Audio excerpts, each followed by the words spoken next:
Cody Hudson. How you doing, man? Yes, sir. Doing pretty good. Doing pretty good. Some days we're all right. Some days we're not, but we're here. Yeah. Yeah. You first thing I'm gonna ask you, because I'm gonna Yeah. start doing this on every podcast just to Of course. get it out of the way. Yep. Do you think if you've never thrown up during a leg workout that you don't know how to train legs hard? What's your take on that? That's the only day I've ever thrown up my entire life. My leg, I'm a big high volume kind of guy, like really high reps. Let's say leg press, 15, 20 reps, like, pretty high intensity. And every single time I'm either going to go puke or I do puke.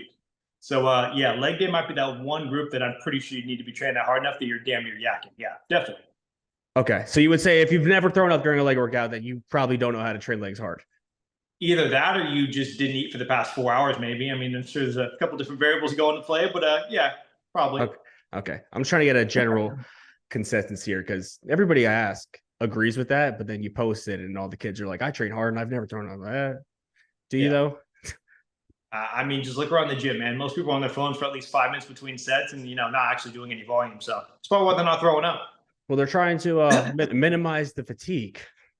Uh, that Yeah. I got a couple cool topics I want to bring up at some point about that too. I want to talk about the TikTok fitness scene at some point. Yeah. We'll get into all that. Starting Absolutely. off here, though, I want to ask you about your background, how you got into coaching to begin with. Let's Yes. just take it back to day one for you. How'd you even get into bodybuilding? Because I know you've been doing this for quite a while, right? Yeah. So I'm 29. I got into fitness maybe well, like late high school, but either way, my dream was to be like a professional baseball player. Like that was my like long term. Like that's what I want to do, and at bare minimum, I want to make it to D1.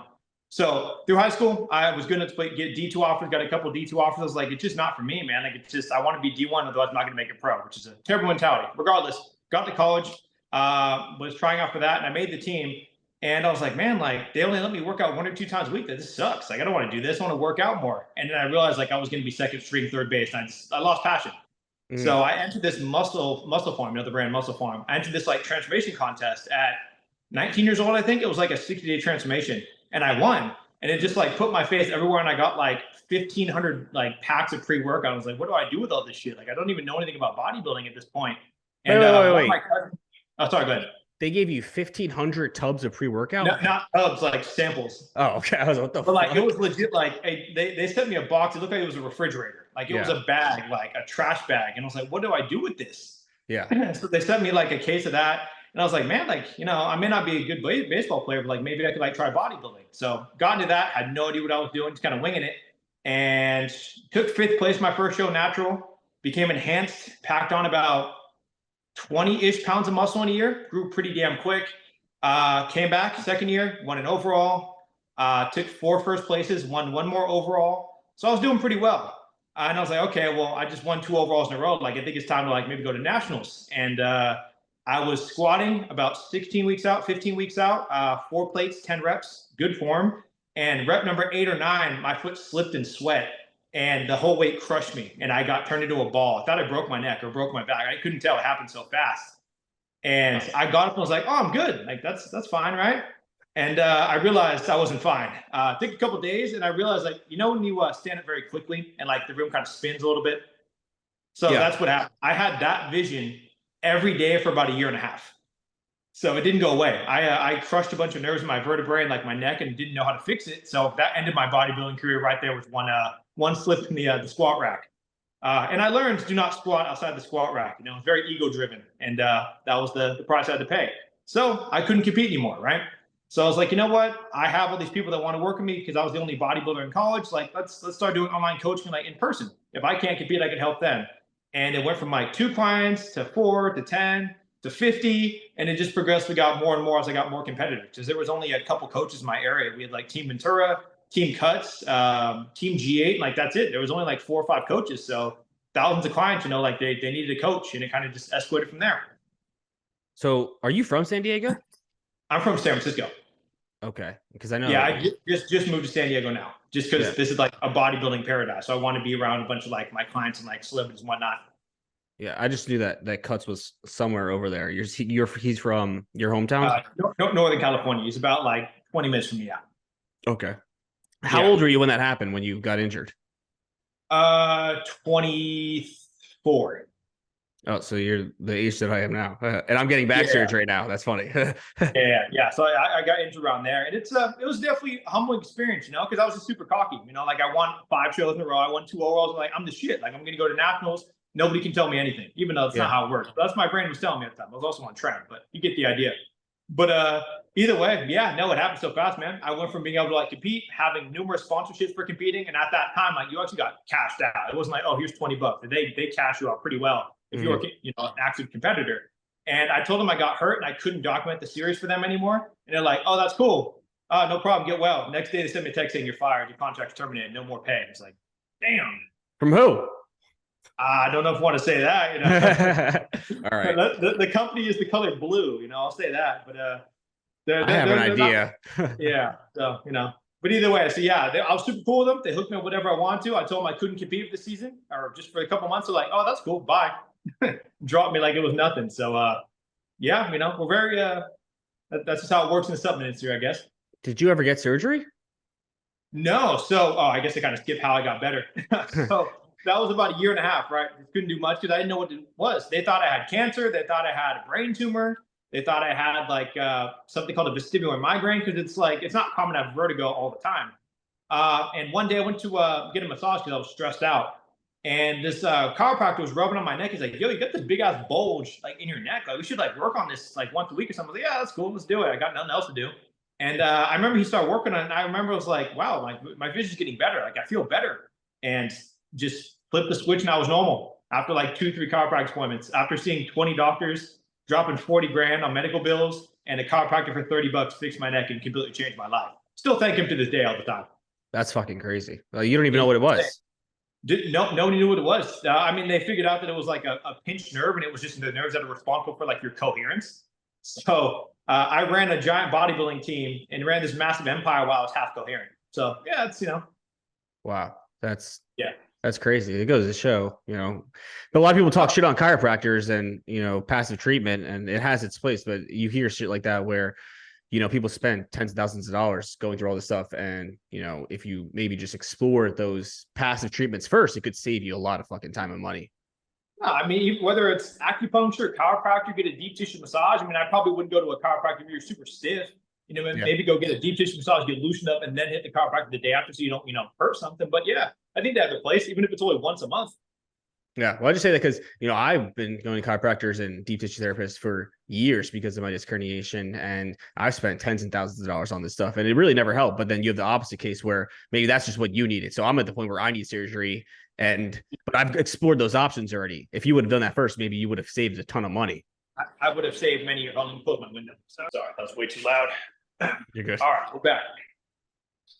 But what you were saying, yes, I think that people should at least explore that and see what happens with that. But you know how my luck goes, right? So like I fix a 1 in a million opportunity, right? So I get that fixed, good to go. This is now 2021, late 2020, 2021. I'm like, all right, cool. I'm getting back on tests. I packed on like 15 pounds within only a couple of weeks of training. My body was just responding amazingly. And then then the lockdown happened. They're like, all right, everybody get these shots, right? And then it went down here from there. So that was life changing too. But I know we can't talk too deep about that because then they'll take it down. But no, yeah, they won't take it down. It's fine. We can talk about it. Either way, well, I'll talk about it generally. But either way, 2021, we were all rushing to get the shot, and I had a low immune system already. My doctor's like, well, it's up to you, but if you want to get it, then get it. And I was like, okay, well, maybe it'll help me not, die. So I got it. It had to be 10 days after the second shot. 10 days after the second shot, I went to inject my TRT that I've been doing for my entire lifetime. And I was like, man, like my throat's swelling up. I can't breathe. I'm turning red. Like, what's up? Oh, it must have been like a new bottle. Okay, it is what it is. Waited for it to clear out. Did it again. Next week, same thing happens. I ate a peanut, same thing happened. I ate a strawberry, same thing happened. So like my body was like, getting anaphylaxis, like my throat was closing. And I was like, okay, well, that's odd. I mean, how do no one can be allergic to testosterone in all forms, right? Mm-hmm. So that I lived with that for 2 years. Just I knew what I couldn't touch, right? Within reason. I couldn't have nuts, fruits, testosterone. Those three was it. Everything else is on the table. Those three were out. I caught the C word, October, November recently. And I went from being allergic to 30% of foods to about 99. Like I'm surviving now on like 3 foods. If I eat anything else, like my throat closes and I die. It happened again. Yeah, so it never went away. It's just this is the worst it's ever been now. I have like a whole staff of doctors actively trying to fix me this exact moment because if I go eat something I can't, like my throat closes. And it's never been like EpiPen, I'm dying on the floor, but it's like if I don't take a Benadryl, that's gonna happen within the next hour or two. So yeah, And it got 10 times worse is the unfortunate news about that. it's all because you got the jab. There's nothing else about it. I've been documenting my story for 2 years now, and the amount of people that reach out, man, like I'm not alone. Yeah. Obviously mine's the only testosterone one. I mean, they don't even inject testosterone, so they don't even know. But same general thing. Like they're living off of 3 or 4 foods, and like if they eat anything outside of that, like it's a wrap. Were you So allergic? Were you allergic to any foods before? not even one. I could have Wow. anything, any fruit, any food, nothing, not a single allergy besides like dust, just basic allergies. But yeah, it's when doctors talk to me like you're an alien, like you're like an anomaly. I actually had a doctor appointment before this call. They're like, we have a couple ideas what we can do. It's just the treatment's a little scary. That's the only way I could word it. Yeah, that's insane. So you don't take TRT or anything. No, no, I'm living off like this past like 2, 3 months, which is why like I'm all sucked up and skinny. I've been living off like 1,500 calories if I'm lucky, because you can only eat so much like clean food. Like when you get into rice and chicken and whatnot, like you can eat it every day, but the portion size is so massive. I'm eating like pounds and pounds of meat just to like stay my same weight. Metabolism is super fast, just genetically. That's you're allergic to all like just random foods, anything, cereal and stuff. You just start. If I drink a Gatorade of any flavor, I'm going down. Like it's that serious. Yeah. So I wonder if it's necessarily like an allergic reaction or just this like response your body has. Yeah, so they think it's called. So a lot of people who've reached out to me who've had it longer than me. So it's called a MCAS, mast cell activation syndrome. So it's like we all have mast cells in our body. It's just sometimes Yes. they're overactive, underactive, whatever it may be. And for mine, they think that like obviously the jab brought it up and made me alert to certain things. But when I caught the actual COVID itself, I got super ill. Like 2 weeks of just like feeling crappy, and it went from like 50% of foods, next week 60% of foods, next week 80% of foods, and it just kept getting worse. It's like, yo, like am I tripping or did I not have this food 2 days ago and like now it's killing me? Am I, Yeah. like is it in my head? Is it not? And I realized like it's not my head. My throat's closing. So That's why they give yeah, you Zolair. they gave me Zolair. Got approved for that, and that made my blood pressure go down to like 93/40 every day. Wow. And I don't know if you've ever had low blood pressure before, but that feeling when you stand it very quickly, it has that feeling, but all day. So that sent me to the emergency room twice. So no more Zolair for me. No. Yeah, no, Zolair didn't work for me either. That's fucking crazy, man. That's actually insane. Yeah. Oh Wow. yeah. I mean, I don't really hide it. I mean, I'm pretty open book about everything in my life. Obviously, like I have two absurdly insane stories that no one else probably ever has, and I have them back to back. But that's life, That's how it goes. Yeah. I mean, you got stories to tell. That's how has it affected you mentally? I guess from being just allergic to test, and if you weren't allergic to test, would you be continuing to try to bodybuild? I don't think I would be competing just because, like, I mean, I know you coach and you compete, and I'm sure you understand how hard it is to do both those things together. Obviously, you're a higher level than I ever was, but it'd be tough. I for the past like 3 or 4 years, I've never had under 50 clients. I pretty much have 50 to 60 clients every day for the past like 5 years, which is very, very time consuming. Mm-hmm. So I would want to be buff and like shoot content and be buff, but no, I just was living off clomiphene the past 2 years, which brought me up to like 600 tests. But when you're taking clomiphene, your IGF-1 levels go down. So then my ability to grow was like also going down. I was like, God damn it, bro, I can't win. Just can't catch a break in any aspect. Yeah. Do you still train consistently? No, I still train. Oh, not this past like 2, 3 weeks because my calories are like non-existent while I figure out what foods I can't have. But up until like recently, yeah, I was still training 4 or 5 days a week. It's just solely for mental at that point, just for fun, just to like keep the body stimulated, like be less stressed. Have you tried to take other anabolics aside from tests? I have not. No, the anabolic one was scary because you know how long a test E stays in your system, test CYP. The half life is long, but it's still in your system a long time. Mm-hmm. So I pinned it. I had a 30-something day allergic reaction where like I had to take a Benadryl every 3 hours because it would wear off and come back, and testosterone doesn't wear off. So yeah, I think I'm just scared. Like it's not. I live by myself, so it's kind of scared to like try certain things and be like, okay, well if it goes bad, like who's gonna save me? It's a wrap. Yeah. Wow. Okay. So no, probably not trying any steroids anytime soon, but did get a new doctor and a whole new staff, and we're trying like 3 or 4 different experiments that are quicker acting. Zolair was definitely not a quick acting. That takes months. So I just Yeah. wasted 3 months of my life trying it pretty much. Yeah. Usually take what they say it takes like 2 or 3 months for it to actually even kick in. Yes. And that's when it kicked in. It just made me 10 times worse. Uh-huh. Yeah. No, I Like remember that. yeah, I'm talking like 175 resting pulse dad. Wow.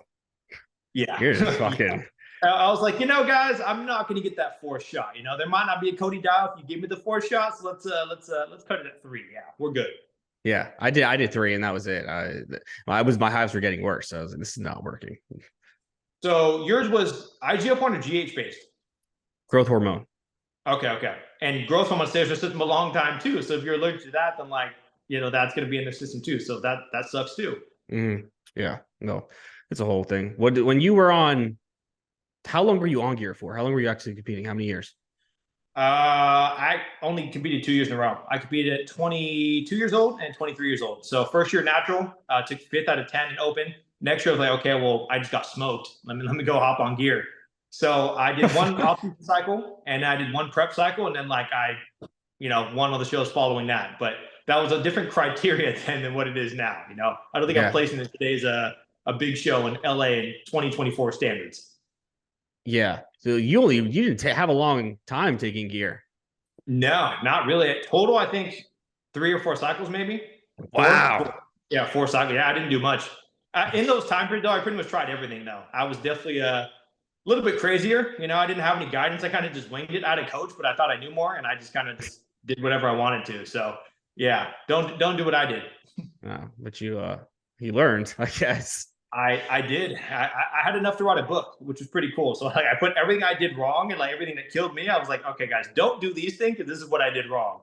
Yeah. So it was a learning experience. And I think when I had that year and a half of downtime of being super injured and not being able to do much, I read medical books. What little money I had, I pretty much interviewed every coach you can imagine in the fitness industry, any pro that would have $100 an hour call. So I pretty much talked to every coach you can imagine because I had nothing else to do. I was like, well, if I can't compete, I might as well learn how to be a coach. And that's pretty much how it stemmed from there. Yeah. Okay. So when you were, you said you wrote a book, you put all the things you did wrong, don't do this. What do you want to speak on any of those? Do you have any horror stories, anything that went really bad when you're taking gear or something? Yeah, there's nothing off topic with me, man. There's nothing off topic at all. There's only one, I think. So my first ever cycle, which was poorly advised to me, I did 500 tests, 400 training, and 50 D-ball. And don't get me wrong, I grew like a weed immediately, but I was like, man, I'm a very cool, calm, collected guy. It takes a lot to piss me off. Yeah. And it was all I could do to not fight everybody that looked at me, man. Trying to mess with my head so much. I'm like, bro, I'm not an angry person. Mm-hmm. But I saw this dude, he peed in my car at a college party and I beat his ass. He peed next to my car and I was so mad and I jumped him. That's not something I would do, not on trend. So he peed on your car? I thought he was peeing on my car, but he was peeing on a bush next to my car. I was this far away. But from my angle, I was yo, you pissing on my rims? He's like, F you. What are you gonna do? I was like, well. So yeah, I noticed that trend was not for me. And I was like, okay, let me cut the trend. I forgot that trend stays your system so long. So I did a 30-day PCT in the middle of my trend cycle. And I didn't recover because I took it in the middle of it stayed your system 20 days plus the month on top of that. Well, you were on an anthe, so that's that stays a long time. I was there a long time. So I immediately started 30-day PCT and I was like, bro, the Johnson ain't even working now. It's been 30 days. What's going on? So yeah, first couple cycles I had poor advice because there was nothing online. Nowadays you can go to any forum and get some good idea. Back in the day I had I don't even know what we had. We had random Google forum, but they were not accurate. There was this dude I remember the first dude, his name was Dylan Gemelli or something on YouTube. Yeah, you know what I'm talking about? Yeah, I know you're talking about. The OG SARM and peptide guys that talked about it, but not the way that it wasn't until I got mid-20s when Greg Doucette was on social media before he has his new persona, his old school persona where he was just super hardcore, here's my cycle, here's how I did it, here's the side effects, don't do this, do this. It was very blunt. I was man, damn, I could have watched this. It would have saved me years off my life, but there just wasn't anybody else like that. Mm-hmm. And in my supplement contract at the time, if I talked about gear, if I talked about anything related, I was cut. So it was in our contracts. You can't talk about gear. Nowadays, really? You care less. Yeah, there was nothing. So that's why you have that era of fake natties, Me and Jeff started the same age. We're both 29. So we had that whole Z's era and everybody was on trend. That was the hype. Tren Clen T3. Everybody was blasting it because that's what Z's did. We need to do that, and that's all we knew. That's all everybody talked about. Yeah, everybody eat trying hard, eat clean. Yes, and yeah, it was alcohol, Molly, and Tren. Like that was like rampant through my area. It was crazy. I was like, okay, well, I don't do Molly and I don't drink, but like I'll do the Tren part. Okay, we're good. Yeah, it was like the most degenerate time period of the fucking fitness industry. It's pretty bad, man. And it shows now. Like a lot of my friends that I compete against, now they're 28, 29, 30, 31, and none of them are dead, but they're like, one had a kidney transplant. Some of them have like liver damage. Like they have like genuine issues and not even being like late 50s, 60s. Like they're late 20s with a family having kidney issues because they blasted so much Tren. They did so much alcohol, drugs. Like it's crazy, man. Like people don't understand the damage gear does until it's kind of like taking years off your later half of your life. Yeah, of course. I think a lot of people in general just don't look at health markers and actually, watch blood pressure and do things to keep them healthy. But you're saying there was that time period where, that's still there. Rave culture, fucking do Molly, drink, all that. It's bigger than ever now, if anything. Yeah, super massive now. It's terrible, but also now because there weren't a lot of people talking about gear now, and then people start talking about educated more. But now I think we're at the point where I think gear use is being glorified to a certain extent, especially by a lot of kids. And how do you feel about that? I think it's terrible, man. I can't remember the last time I didn't go on maybe not TikTok because it'll get banned, but I'll go on my Instagram feed. There's people I don't even follow. Like, all right, here's my lat injection today. Here's my pre-workout, IGF-1, Cialis, this, and like, bro, you're like 21. How much knowledge do you really have about gear at 21? No matter who your coach is, no matter who you're associated with. Like, it's crazy, man. And I know, like, mentally we're not there because I was insane at 21 too. But I didn't have the resources that people have now, and like the thousands of videos telling you do not do this, otherwise this is going to happen, and they still choose to do it. And I think it's younger now. When I was like 18 to 20, we had pro hormones, which were pretty toxic. But for the most part, we knew like, okay, don't do Tren, don't do this. Like maybe stick with some test and antibody. Like you're going to be chilling. I have high schoolers from eighth graders reaching out to me saying like, oh, I ran tests and my dick doesn't work. Can you help me? I'm like, how? You're a class of what year? And like, oh no, I'm in eighth grade. Like my dad got me on gear for Pop Warner football. My dad got me on gear for Little League World Series baseball. I'm like, there's no way this is real.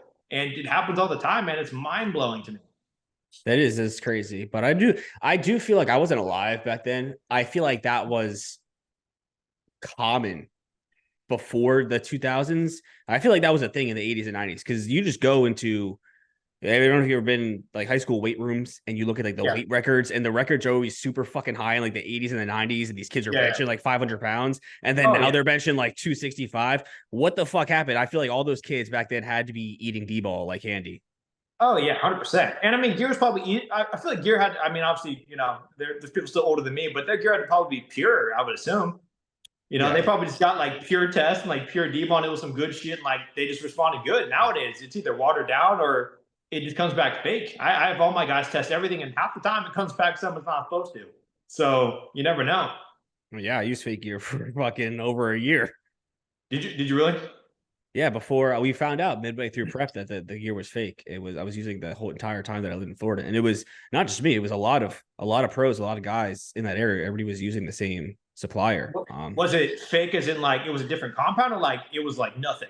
It was underdosed for sure. I don't know exactly what was what. I am sure that some of the compounds were not what I thought they were. Based off of my lab work and just my responses over time, it just literally did not make any sense. And then, speaking to other people that had taken it, they basically confirmed that they also found out that it was fake. And a bunch of people were pretty pissed off. But I mean, for example, like I was taking 900 tests maybe, and my levels were 26. It was like 26 or 2,700 nanograms per deciliter, which is nothing for 900 tests. My levels would usually be way above 5,000 in the past. I was going to say it'd be like 4,000 or 5,000. Yeah. Even 600 brings me up to about 3,500. Yeah. Yeah. So, I mean, that alone, I kind of overlooked that. But as we got deeper into prep, Phil started pressing me and he's like, this doesn't make sense. Started asking people around. It was just like, yeah, this can't be. And then I switched to a different source and literally just fucking night and day difference within weeks. Yeah. Yeah, you're like, this shit's strong. So that happened to me in the prep that I won the overall. So I bought Tren Ace from some random Chinese brand because I didn't have much money. So I was like, oh, this brand's on sale. They're buy two, get one free. Let me get this Tren Ace. And I was like, man, like the Tren I took lit me up. And like, I'm on 400 Tren Ace and like nothing's happening. was like, okay. I was like, hey, coach, like, aren't I supposed to be hot and angry and whatever? Like, he's like, yeah, what's happening? I was like, I feel tired. He's like, oh, well, let's try something else. He got me his local supplier, whoever it was. I took 100 of that. Sorry, 300 of that. Oh my God, bro. I felt like a fucking animal. It's like, okay, mine was definitely fake. So yeah, man, it sucks. I didn't test it because I didn't have any money for the thing. But my major point here is that if you can't afford test kits, then you probably shouldn't do gear, because think how much money you're wasting, or like what you could potentially put in your body. You never know, especially for women. Ooh. I think there's a whole lot of shit you shouldn't, if you cannot afford, you shouldn't take gear, which is, obviously True. we didn't do that, right? I wasn't worried about lab work and stuff when I took gear, but that's what I would advise. If you can't afford routine lab work, if you can't afford to take the proper supplementation, like kidney support, liver support, all that stuff, if this is not within your budget to maintain that, then I would not even consider taking exogenous hormones. I agree. No, 100%. And that's my rule of thumb now from a coaching standpoint, especially as like I have people switch over me from another coach. I don't take them on if they're enhanced unless like I have a full panel and we get some sort of like lab work done. And for example, he was a men's physique guy. He just did a nationals run. He was with like an open bodybuilding coach, which is odd, but either way, that's who he was with. Bro, he was on 1,000 test C, 700 Trenes, 1,000 Masteron, like as a men's physique guy, an amateur. And I was like, bro, like, do you feel okay? Your skin looks a little off. Like, it looks a little oddly colored. He's like, yeah, my kidneys hurt. My sides hurt. We had him do a full panel. He has insurance. We got the echocardiogram. Bro, there was not a single thing that was not wrong with him. I think if I would have had him blast a legit cycle through prep, he probably would have died or would have had, like, kidney failure. Something would have put the blame on me, pretty much, when it was the other coach who gave him all the shit. Yeah. So, yeah, no, blood work. If you have insurance, bro, get the heart checked out. Get everything checked out. Like, that's important. It's definitely overlooked. Yeah, that's funny. Like you said, that one of the craziest cycles I've ever seen was from a men's physique pro. He was actually one of the Olympians, one of the Mr. Olympians. The fucking craziest cycle I've ever seen compared to anything else. But you said, that's basically required, which it is. A lot of people don't think about that. Is they'll come into coaching and they'll come in, blasting all this gear, and they want to do things their way, and they don't take into consideration like you need to have the money to take it. Like it's health first. You can afford to kill yourself with drugs. You can afford to keep yourself healthy, and also they don't. It's just genuine respect. You're coming into my business. You reflect me. If something happens to you, it's under my watch, and that's going to impact my business. And I'm going to take some of the blame for that because whatever we did, you were under my supervision. So I can't allow you to do this stupid shit. You need to be taking labs. If you can't afford it, then get off fucking gear, or we're just going to run TRT and keep you safe. Like I'm not taking that risk to fuck myself or put you in a dangerous position either. Yeah, 100%. And I had a viral video on this, maybe it was like 2 years ago, but I had an 18-year-old kid reach out to me, and like he's like, I want to be an open bodybuilder, I want to do all this stuff. And I was like, all right, well, I'm not letting you hop on gear, but let's get a proper diet and whatnot for like a year. And let's see how you look. Like you have great genetics, great structure. And it was maybe like 2 months in the bulk, and like he's getting jacked, like just out of nowhere. I was like, man, you're getting pretty big. Like your food's like not that high. Why are you growing so much this past month? He's like, oh, no reason. And then I get a call, I guess a text from it's either the mom or dad, like, hey, my son is like in the hospital, he's super ill, blah, blah, blah. Like, what'd you do to him? I was like, I didn't do anything to him. What do you mean? So we find out that he was doing like, I think it was a tren no ester, like whatever, like the fast ester with no ester tren. And like he was doing it every day. And like he's doing all this crazy toxic shit and a bunch of orals. And like he's pretty much frying his body from the inside out. And saying that I coached him, which I was coaching, but I didn't know he was running this crazy cycle. And he was trying to blame me for his health. And I was like, nah, bro. No. So that's people don't understand that you don't know what you're doing. You can definitely get ill very quickly, and no one's even going to look at the kid. I'm going to get the full blame for it because I'm the coach, even if I had no idea this was even happening. So that definitely happens every once in a while. Yeah, no, that's crazy. I don't like that. You gotta be honest with the coach, otherwise there's no fucking point. I don't know why people do that. Like, fucking people, oh, by the way, I've been taking growth hormone for the past 4 months. Why do I not know that? Like why? Like what? Yeah, by the way, I did it in this peptide. By the way, I did this, I saw it on TikTok. Yes, my fuse is very, very short nowadays, because I mean I'm booked 24/7 every single, all day long. So it's like, if we're not getting along, like I'll just give you a refund. It's not about keeping your money. Like here's your $400 back for the month. Like best of luck with everything. I do that all the time. Especially anything gear related, peptide related. If you just throw drugs in without even like asking me because you saw it on TikTok, absolutely not. It's my only rule. Tell them day one, they do it, then you're off the team. That's it.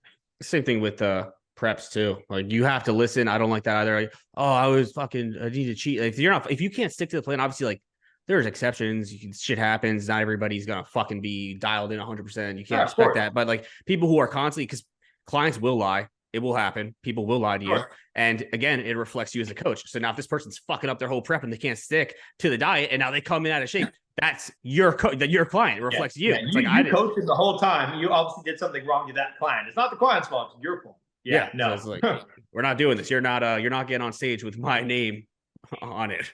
But yeah, I prepped 45, 46 people last year. And I'd probably say 8 of them did something along those lines. Just did something off the wall. I think it was so one of my clients, he was a really big TNF fan. Like he just loved TNF. So I think TNF said something about he used his creatine the last time of prep or something along those lines. So we're like 10 days out. Client's looking amazing. He's like, well, TNF does creatine, so I'm going to do creatine. So we loaded like 15 grams of creatine like 10 days out from the show. I'm like, bro, what's wrong with your physique? Like, you're natural. You can't just gain water overnight like that. It's like, oh, well, TNF did this, so I'm doing it. And I was like, I'm your coach, not TNF. Like, me and TNF are boys. That's great, but he's not your coach. I am. Yeah. And bro, he looked like I tried everything. I don't know what that creatine did to his body, but it would not come off. Natural diuretics, sauna, up in the water. I tried everything I could in those 10 days, and he looked like a water buffalo on stage. Come to find out, he carved up with rotisserie chicken from Costco. Bro, so he left that part out of me too. It's like, who told you to do that? These fucking people. I was like, you just dropped like $2,000 to work with me, 15 weeks of perfection, and then you ruined it in 7 days. Like, it's mind blowing, bro. It's mind blowing to me. Yeah, no, I don't understand where that mentality. It's because people think they know more than they do, right? They think it's more simple. It's like, no, you're hiring a coach for a reason. I had another kid do this. He's a nice kid. I talk to him all the time. He's good intentions, but he's like, everything's going wrong, right? It's not going well. He's like, hey, yeah, I've been subbing, like fucking 4 of my meals every week for Chipotle instead because it's just chicken rice. Like, bro, like they use oil and shit. It's not the same fucking thing. No. They got the extra oil. They use like different things. No, it's not the same at all. They use chicken thighs, not chicken breasts. Like that, those little variables, it's a couple hundred calories added per day you didn't even know about. Yeah, and you're not even measuring it. You don't even know what the actual measurement is. It's a scoop. Yeah. Scoop. What the fuck is a scoop? Yes. I think there's only one more. Like I said, I have 80 of these horror stories. Like I still remember all of them very clearly. So that was the worst one, the rotisserie chicken, the creatine one. But the other one was he almost fainted. So I usually like taper water off on Friday. I don't cut it, but I taper it off and slowly if they need it. And he cut water on Wednesday, I think. It was like Wednesday, like a couple days out from the show. I was like, why are you so dizzy? Like, I still give you hella food. You're flat. Like, how are you dizzy? That's not common. Like, let's give you more electrolytes, give you more salt. He's like, well, I haven't had water in 2 days. And I was like, who told you not to have water? He's like, well, that's my last coach did. It's like, well, okay. Yeah. So his last coach gave him potatoes, salt water, pickles, and like some other thing like one day out. And I was like, okay. And cut the water. He gave you didn't work. So what made you want to cut water out now? He's like, well, I just didn't feel dry enough. Because I just sodium loaded you. That's why you look soft, bro. Okay, it's going to come off. So I don't know, man. I just take it very disrespectfully when like they just don't listen because like they're either doubting your intelligence or they just don't trust you. It's one of the two or both. But it's never going to work. One of the biggest red flags you always get is anytime somebody comes to you and asks about what you think about what their coach told them to do. It's like, why are you even asking me that? Because the chance of me ever working with you is literally non-existent now because I don't trust you as a person. But yeah, like why are you running around asking people this? It's one thing if you're just it's one thing if you're just asking somebody, like you do like a Q&A and say, hey, what do you think about this? But when you go to somebody and say, hey, my coach has me doing this, what do you think of this? It just shows immediate betrayal. Like you're not even trying to inform yourself about that topic. You're just trying to validate if your coach is making a right decision based off of what another coach might think. Yes. And I mean, they're just looking for someone to say yes too. They'll send that to like 10 different coaches. I remember it was me and Nabel and some kid, he sends the exact same paragraph. He was like, oh, here's my plan from this coach. This is what I was doing. Like, can you critique it? And I was like, what am I going to critique your coach's plan for? You pay him $700 a month. He's popular. You better follow what the hell he says. It's your money. He's like, well, this doesn't seem right. You do this and that. And I was like, all right, well, here's a thumbs up and best of luck, bro, because I ain't doing it. Yeah. Here's my here's the training program my coach gave me. Does this make sense? Why am I doing 15 reps? Isn't that too much fatigue? Like, I'm blocking you immediately. You're blocked. You're blocked. You're gone. Yeah. This guy told me that I need to do 1 working set and I'm done for the day. Okay. Mike Mensa told me to do this and then he told me to do this. So like I'm doing 1.5 working sets of 10 reps and I'm not growing. What's wrong?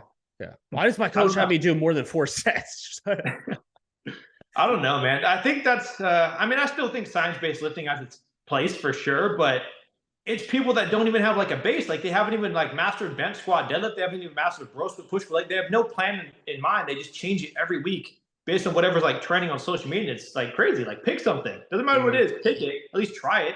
See what happens. Gather some data. I think the term science based is it's just a funny term. It's really fucking retarded. That's what it is, because all training is rooted in science. Like everything, all the bro science is still science. There's always scientific explanation behind it, right? They say, low volume training is science-based training. So is high volume. It's just a different approach, and you have to go about it a different way to reach the same thing. And yes, there might be more fatigue with it, but it's still fucking science. Like everything is science. You're not superior because you follow this certain thing that you saw one TikTok influencer say, and now you're the ultimate science-based lifter. You just, you think you know more than you do. That's the reality of it. Otherwise, you would understand that there's 1,000 ways to skin a cat, and just because one way might have some downside to it objectively, so could the way that you're doing it for another individual, whether that's preference or not. Yeah, I mean, it could come from lack of experience, lack of maturity. Like, there's a million variables as to why they don't listen. But so I do my client check-ins on Mondays, right? I talk to my clients on Mondays. I can tell what the trending topic is on social media by what the questions are I get on check-ins. I was like, I didn't see this trend, but 7 people asked me, what do I think about this guy doing single leg squats while doing a fucking backflip? Like, okay, that's odd that you guys all ask this question you want in your plans. Like, what's the science behind it? Well, he's jacked. And I go to the video of some random guy, like, he was trying to sell just random drugs and this and that. He's like, drugged out of his mind. I'm like, okay, well, look at him, bro. He's been training 10 years. Anything he does at this point is probably going to work. He's like maxed out his potential. He's jacked. But it's hard to explain, man. That's usually my 18 to 22 demographic, though, like the college age. They're the ones who are very impressionable, and they fall for anything, which sucks because, that's like some of your prime time genetics to like really get, build the base, and like they're trying to do everything that doesn't even work. Yeah, it's funny when you said that the training topics, because I can recount so many times where I'll literally get like the same message back to back. Like, it's like, what the fuck? This guy said this like back to back. I'm like, what is happening that all these people are asking me the same thing within the few hour time span? Yeah, I think it was like early, whenever JPG got super popular, like 2021, somewhere on there. Lat pull downs aren't for your fucking lats. Yeah, the JPG row or whatever that was. And like, bro, I remember I had to have gotten 25, 30 questions about that. I was like, guys, want to try it? I'm not opposed to it, but like, man, everybody asked me once, like, I don't even know what this is. Like, who is JPG? I didn't know who he was yet. I just saw this random one-arm thing, and they were just so obsessed with it. And I was like, man, like, that's one exercise. There's another million exercises to make you have a good bodybuilding physique. Like, don't put 5 sets on this one exercise and think it's going to make you a freaking Greek god. It's crazy. Yeah, no, that fucking took the whole industry by a storm. It's actually insane how much people over exaggerated the importance of that. It's the same fucking thing as a pullover, just a different way of doing it. Yeah, it's all preference. Some of us have longer arms, some of us have short arms. Like, this exercise might work for me and it might not work for you. I don't know. Yeah, there's guys that fucking do pull-ups all day and have better back than you ever will. Facts. There's people that don't do pull-ups and have a better back than we ever will. Same general idea. Yeah. So it's don't get too caught up in one specific thing and over essentialize it, I guess.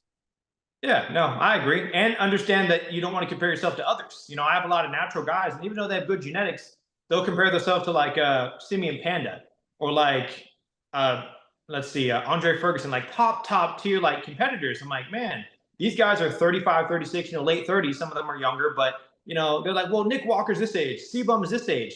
Oh. How many people really turn pro nowadays under 25 or under 22, 23? Like, yeah, we have Anton, absolute genetic phenom, but the chance of turning pro at 21 is just so absurd. Like, that's not that common unless no one shows up. Like, you got to be a genetic phenomenon to be able to do that. And they think that they're going to hop on gear at 18 and it's going to happen. That's not going to happen.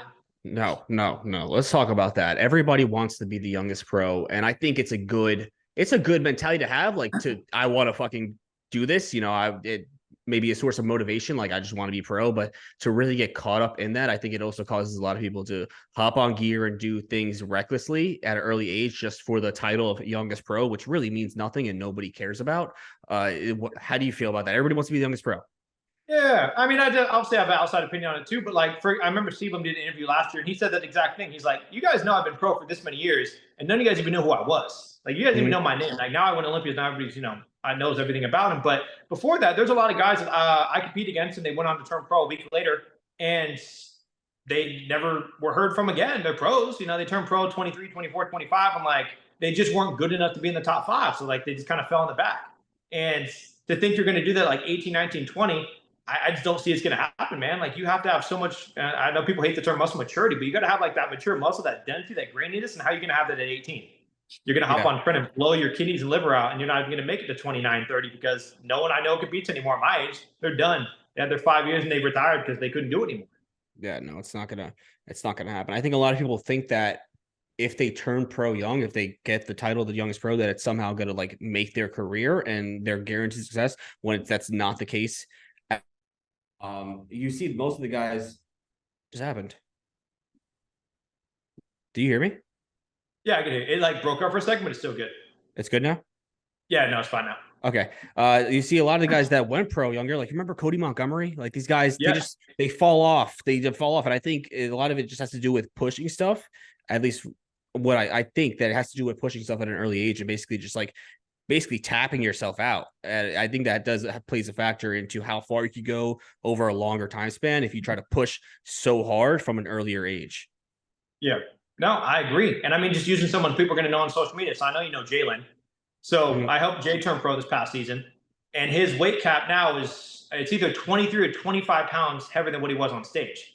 So people are like, oh, why aren't you helping Jay turn pro, or get on a pro stage like now? Like, go get him ready for the Olympics. Like, you guys know he's here as a pro, and like pros are up here. Like, the weight cap is 20 pounds of muscle. Like, that's not something you build in a year, bro. That takes years. And I think that's what you're saying. You could be the youngest pro, but are you really going to be a good pro when you're 19, 20, 21? Like, maybe. I don't know, but it's very unlikely. Well, I think I don't, it's really all anecdote because we don't have any fucking research on this, but I think because you could do shit to accelerate growth, especially if you have the genetics for it, right? Like you look at fucking Keon, look at that, the fucking transformation that guy's Oh, yeah, no. But what the guys blast growth hormone and really just blast grams of gear just to achieve, you know, a body, the size of a bodybuilder by the time they're 20 years old. I feel like that does something to the point where a lot of the times you'll see those guys that look crazy at 20, and then by 26, it's like what happened to them? They stopped progressing. I don't think they progress. I mean, obviously, we're not going to use anybody as an example, but there's definitely a couple that like maybe not 20 to 26, but you know, maybe like they got on 25 and now they're like early 30s, late 20s, and like, yeah, they're bigger, but for 6 years, I don't know. I think they'd look better or they'd have some sort of progress. Yeah, I don't know. It just it seems like the longer that you play it out, the more sustainable your career is. You give your body breaks, you don't push too hard, you just have better response, you stay healthy. That's the thing. If you just fucking ruin your health and put yourself in a terrible position when you're 20, you know, how are you really going to be able to continue to progress for the next 10 years without fucking putting yourself at major risk? How do you feel about, so this is kind of still on the same topic, but how do you feel about when people, they do that, they do their show, they place pretty well, they didn't turn pro, whatever, but they want to stay lean all year long for social media purposes because they know no one's going to want to watch them when they're fat? Like, do you think a lot of people just don't take their offseason as serious if they do their prep and that's why they're not progressing enough? I think if you do that, you're not a bodybuilder. I think you're an influencer first. You don't care about bodybuilding as much as you do content creation. You know, you have to understand that if you want to be a bodybuilder and be successful with it, there is a sacrifice you have to make, and that might be the engagement that you get on social media because you don't look your best, or you need to find a different avenue for producing more engaging content. And what are you trying to produce engaging content for? Are you trying to just be an influencer and make money off a commission code? Because if so, then, you know, if you're not, then either focus on being an influencer and stay lean and do that, or take the sacrifice and realize that you're probably going to become pro and be pretty fucking high up there to really be able to make a living off just commission codes and being an influencer. Or you could try to build a business on the side, which means you're going to have to change your entire approach to producing content, which doesn't require you to stay lean year round. It requires you to provide value. Yeah, and I mean, I think if you do it right, a lot of people like following along with the offseason. They want to see like how strong you're getting in the offseason, how big are your like big 3 lifts going up, what's your fullness looking like, all that. Like, people like seeing that shit. So I don't even know why they're insecure about being fat in the offseason. You don't need to be shirtless 24/7, you know? I love it. Just does. You know that when you're shredded, you just do get better engagement. Every prep I've done is when my videos go viral. Every time I just get shredded, videos go viral. And it's like, that's not going to happen year round. But if you're pushing heavyweight and doing crazy shit in your off season, taking it seriously, maybe it will. You know, if you're really putting up some numbers and doing cool shit, I'm not saying do anything stupid, but if you're making significant progress and you're fucking huge, that's probably going to do good as well. Yeah, 100%. People like following along. You know, there's one thing I learned, even though I'm not competing, like, I'm for all my sponsors, I legit am top 3 in sales. Like I'm going against people who have millions of followers, and I'm still always top 3 in sales on my sponsorship. And I was like, man, my life really isn't that interesting. But you build a loyal enough fan base, they're going to support you no matter what you're doing. You know, it doesn't matter what you're doing, whether it's off-season coaching, like they're going to support you. So build a fan base that loves you for you, and you can probably do pretty well.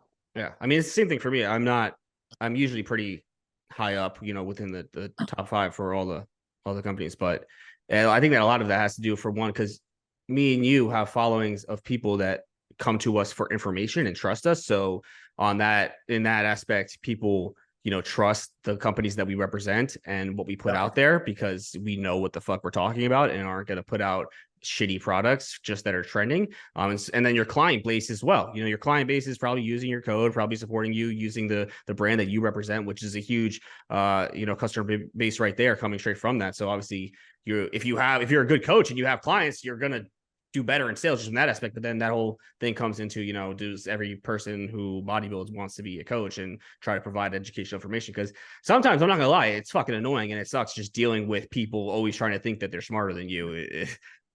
Yeah, I can typically tell. It's sometimes hard to tell, but I can usually tell in the interview calls. Like, I ask them a couple particular questions, like I get a good gauge for it, and especially the most important question, like how many coaches have you had before? So I had this one guy not too long ago. I think it was like 1920.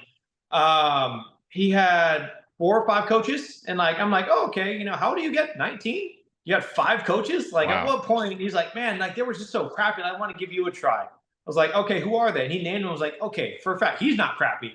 He's not crappy. Like at some point, bro, this might be you. And he's like, well, if I don't like you, then I'll just switch to a new coach. He's like, I'm not even gonna give you the chance, bro. Best of luck with your journey. Yeah, no window shopping. You're either here to work or you're not. I don't fucking. Have you ever, I don't know how your process works for interviewing people or your intake, but I interview most people, and if I don't like them, then I'll be like, you know what, here's this coach, better fit for you, or you're special, and I'll send them to somebody else. But have you ever had someone who's like, you know what, never mind, I don't want to work with you. And then like they'll reach back and be like, oh, well, I'm working with this coach. Can you critique my plan? He's with this now. You ever had that specific scenario happen? Like they didn't want to work with you, but they reached back out to you for an opinion. I might have. Honestly, there's so many people I really don't know. I know there's definitely people who that I have worked with that have left and gone to another coach, and then come back and send me the plans and want to come back. I've had guys that come back and forth, over the course of years, and they go to another coach and they're like, oh, this coach is not good. Nobody's as good as you. And then they'll leave and then they'll do it again. And it's like, what are we doing here? Why? And then it gets to the point where it's just like, all right, you're not coming back. We're done here. No. Yeah. I let my lifestyle come back, but contest prep, I don't. I tell them from day one, like we still be friends, but like if you leave me contest prep wise and go to a different prep coach, I'm never prepping you again. That's my only rule. Yeah. Yeah. Why do you do that? I just feel like the only reason you would leave, and why, even if I was going to leave my previous coach, was like, you know what, Cuts is here, whatever, like they're more popular. I want to go to them. He might know more. So I think it's just that. The only reason they leave is because they think that guy knows more, which is probably true. Like I don't know as much as Hani at all. Definitely Hani knows way more than me, but that's usually just it. Yeah. Maybe not believing him. Maybe not believing that I can turn them pro, or believe I can turn them, win the over, whatever it may be, something along those lines. Pretty much that's how I see it. Yeah, it was fair. So yeah, but normal clients though, no, I let them go try another coach. Feel free, you can come back whenever you want. But contest prep wise, it just seems different. I mean, other coaches have their own. Everybody has their own approaches, So some people might be more suitable with others. Like I know, like me working with Phil, right? Yeah. A lot of people see Phil as very aggressive, and he's not. But I mean, I see how people think that, and I see why there have been some people that really just, even me too, because I'm kind of similar, but the way that, he would be is it's just not, some people won't get along with that well. They don't like the straightforwardness. They want to be somebody who's a bit more nicer. And I'm with Phil. Phil will tell me, he's like, you're being a fucking pussy. He's like, you need to be uncomfortable and get the fuck up at this time and do this. And I like that because it's like, tell me fucking straight that I'm fucking up. But some people just don't like that, I guess. So, I mean, another coach could be better for you. Yeah. I mean, you might need someone who's going to fit your personality the most. And that's why I don't prep women. There are times where like I like being hard on people, and like some of the girls I've coached in the past, even for like not contest prep, but like photo shoots or some random things like that. They're like, I need to do this. My period today, I'm unhappy. I'm very emotional. It's like I can't deal with that. Like I want to be able to be like, do this, suck it up and do it. And like sometimes I can't do it. So I don't prep women to certain people for that. But no, I don't know Phil personally. I've never really had too many conversations with him, but he definitely seems like a very blunt, stern person. That's the only way I can describe him. He seems a little hardcore, yeah, for sure. Yeah. No, he's nice. He tries to be nice, but he just, he tells you what you what you need to hear, I guess, is one way to put it. And some people need to be babied. I don't baby anybody. I can't deal with that shit either. I'll tell you exactly what you need to fucking hear. And Yeah. I've had people get mad at me too. Yeah. I mean, I guess just because I have half and half, like let's say I have 50 clients, 20 of them are prep and like 30 will be lifestyle. So like I kind of have to know in my head like how I approach each one. Like I can't be hard on a mom of four. Like I can't tell her to suck it up and go do 2 hours of cardio. But Of course. if I was competing in the military, best believe you're gonna suck it up and do it. So yeah, for the most part, I'm stern, but it's like I have to take into account like if they're just hiring me to lose weight in the next 30 days for summer, like I'm definitely a little bit easier on. But show prep, no. My rules at all times. It's my only rule for that. Yeah, of course. You always need to know who you're talking to. You need to be able to, have different conversations with the type of person. You also need to know how to get people to manage their expectations better too as a coach, because this is the reality. If you come to me and say you want to basically learn how to bodybuild and be a bodybuilder, all right, well, you're going to fucking be dialed in 100%. There's, no excuses here. You're going to make it happen. Find a fucking way. Because if you want to be a bodybuilder, that's it. I don't want to hear anything. And you start fucking up, I'm going to remind you of that. Now, if it's somebody else, like you said, like a mom who wants to just lose a bunch of weight, but she has all these things going on, and it's very hard for her to be on the ideal protocol. So we have to be what's more what's the word? Sustainable, adherable for her situation. But at the same time, she's like, I'm not seeing the progress I want. So with your situation, you need to, basically communicate to her that with your situation, you're not going to be seeing progress at the same rate that you might be able to in a different situation. But this is like the cards you're dealt with. So you need to understand and manage your expectations better with the circumstances that you're dealt with. This is just the best course of action for your scenario. It's not like don't compare your progress to the other person who's living the bodybuilding lifestyle 100% locked in, because you're not going to be able to get those results unless you entirely change everything in your life. Yeah, no, 100%. And going into like people comparing themselves to others. So how a lot of people reach out to me, like they'll see somebody I prep for a show. I document pretty much all preps. And they'll pick this random guy who like, he's in hands, did this hardcore 16-week prep, damn near killed himself to win the show. And I want to do that. And I was like, but you said you want to drink 3 days a week. You can only do cardio twice a week. You don't want to do a strict diet. Like you'll never be him. Like you have good genetics, but you don't have his genetics and you don't have his time. Like, well, that's not fair. Like, well, I'm going to pay you if I'm not going to get the treatment of him. Like, you're just not hearing what I'm saying. It's not the treatment. You don't have the ability to do the things that this male or female is doing. And they they just don't want to hear it. Like I've had clients go to someone else and be like, oh, so you're fake. You can't get me shredded in 8 weeks. I was like, I never said that I could. Yeah, no, people don't take that into consideration at all. And people also don't want to make sacrifices at the end of the day. People come in thinking that they're gonna make the most fucking progress, but then I still need to have a drink every weekend with my friends. I need to go out. Like, why? You say which one is more important to you? Your social fucking relationships and going out when I don't even know why you need to have the drink. You just go out and not have the drink. But is that more important, or is the progress? Because you got to fucking choose one. And if there's a middle ground, understand that you're going to be taking away from the progress to some extent. Yeah, but then they'll get upset if they don't get the results. Now, I don't see that with my prep guys. My prep guys are 99% of the time locked in. But lifestyle, no, wise, it does happen. They'll be like, well, you told me in 12 weeks we could lose 12 to 20 pounds. I'm like, yeah, that's pretty realistic. But you took spring break and just gained 25 pounds. You had this other holiday here where you gained 10 pounds because you overate. Like, where's the math coming from, man? Like, I did my job. I gave you the plan. I stayed on track with you, but you did 5 or 6 really horrible events in the past 8 weeks and gained 20 pounds. Like, what can I do? And like, well, that's not fair. Like, I'm going to go to the sauna and burn it off. Like, the sauna's not going to burn off the 100 gallons of alcohol you just had in Miami, bro. It's not going to work. No. So I think it's just that they want results for the work they didn't do. That's the best way I can do it. Or thinking that they know what they're doing and making little substitutions and not telling you and thinking it's okay. Like, oh, like I'm trying to lose weight, so I'm just going to substitute my lean meat sources with just rotisserie chicken instead. And fucking 8 weeks goes by and they didn't lose enough weight. And you're like, oh, you were adding in fucking 30 grams of fat and all these extra calories due to the sauces and shit you were using, and that was never communicated or talked about. You just thought that it would be okay, and now we're sitting here wondering why you didn't lose all this weight when you were telling me that you were locked in every week, and I was making these changes to accustom for the fact that you weren't progressing the way that you should have been, but in reality, you just kept doing shit that I wasn't aware of. Yeah, 100%. I mean, it happens like that. There's one that just happened, actually, I can think of that's a prime example. And for anybody listening, this might happen to you. Double check the sauces that you're using, because yes, we have hot sauce, very low calorie. We have like the G-Hughes, the Kinders, which are sugar-free, but they're not calorie-free. But then for Kinders and G-Hughes, they have sugar-free version, but they have like the flavorful ones, which means they have extra carbs. So there's one called a Yum Yum sauce from G-Hughes, and it's like, what was it, like 45 carbs a serving or something ridiculous, but it was sugar-free. And he was going through a whole bottle per 2 days. And I don't know what the math was, but it was hundreds upon hundreds of calories per week. And so we're in a big deficit. And I was like, there's no way you're gaining a pound a week. There's no way. Like, send me a picture of meals because I don't believe you. Either you're cheating or like something's going on. He's like, well, I got this new sauce called the Yum Yum sauce. Like, let me check out the back. And it's like 350 calories per serving, 45 carbs, this and that, but sugar free. And I was like, okay, well, that'll do it, man. I told you like the calories have to be 10 or 5 or 10, little things like that. Some people overlook it. They don't intentionally cheat, but sometimes it messes up little things. You got to double check as a coach, or they have to double check on their end to tell you what they're doing. Yeah. You need 100% transparency. Chicken breast is not the same thing as chicken thighs or rotisserie chicken. Yes.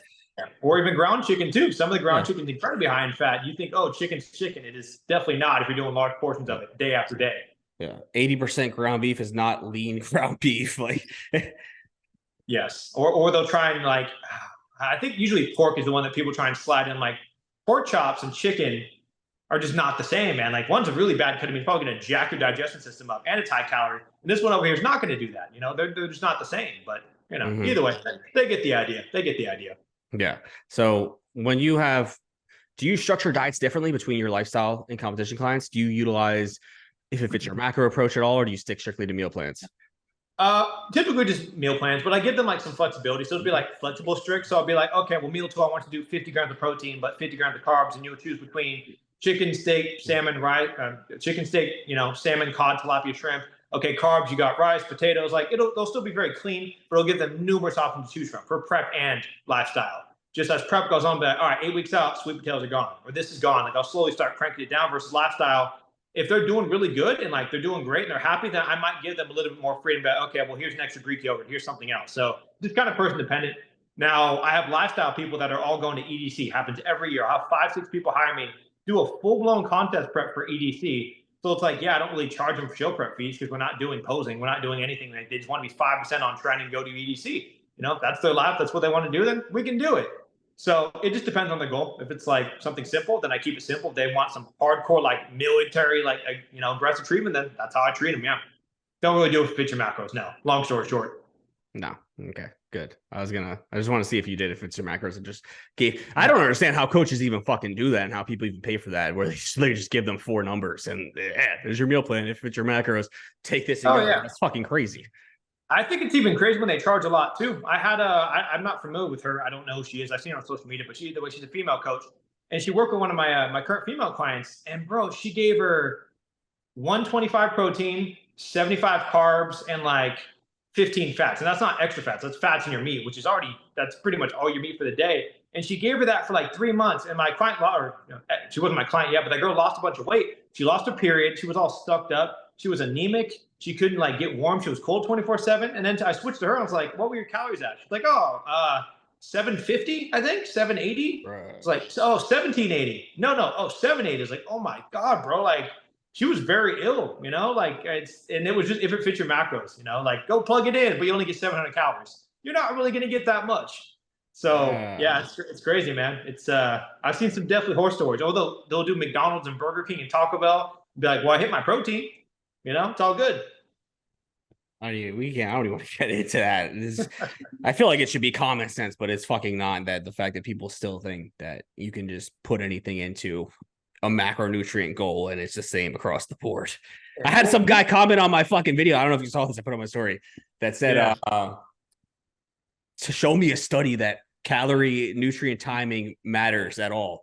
As if I could just fucking put all my meals into 1 meal a day and it'll be the same as eating 5 meals where the nutrient timing is strategically planned throughout the day. You could just have them all at once, or you could have all your meals for the week at once. Same fucking thing. Yeah, I mean, I think you would not have any good gut health bacteria if you did that every day. If you could try it, let's run an experiment. But probably not something I would do. Yeah. But no, I definitely get I get the life coaches to comment on my stuff, like they'll duet me or whatever, stitch it. But well, that's incorrect. You don't need to do a hardcore diet. You don't need to do 2 hours of cardio. I was like, okay, well, he's going to nationals, and your clients are 400-pound women. Of course, we're going to treat them entirely different. Like they're not the same, and they don't assume that like we're bodybuilding coaches talking about more hardcore topics. We're not talking about always just the mainstream people. It's not the same. We're going to treat them differently. No. Yeah, people take everybody needs to understand context. People take a lot of things out of context, especially on TikTok and Reels. Everything is always taken out of context. And it's funny because people people will try to argue with me and then they'll quote somebody else and tag that person. And it's always fucking hilarious when they do that because I know that person didn't say that. And at they're all. just completely missed. Like somebody did the other day with Paul, right? I talk to Paul all the time, and they Yeah, said I was doing unilateral work in the beginning of my workout because you do unilateral work first, you get better motor recruitment. It makes the most sense if you have imbalances to do it first. But they were like, why yeah. would you do that? Why wouldn't you do unilateral work after bilateral work? I saw Paul Porter say to do that. He never said to do that. He just extends the set by doing unilateral work after bilateral because you'll fail with bilateral first and continue to do unilateral. But they go around on my post. This guy doesn't know what he's doing. Why is he doing unilateral work first? Like, you don't even know what the fuck you're even talking about. You're just running around saying this shit. And then other people read and they get confused too. So it's like a whole cancer. Like, who do I believe? Who do I believe? I mean, sometimes you got to call them out, man. You know, half the time, depending on what the topic is, I'll make a video on that, comment on that, and be like, this is exactly what I meant. This is why you're wrong. This is my beliefs. But, you know, people are going to believe what they want to believe. It doesn't really matter at that point.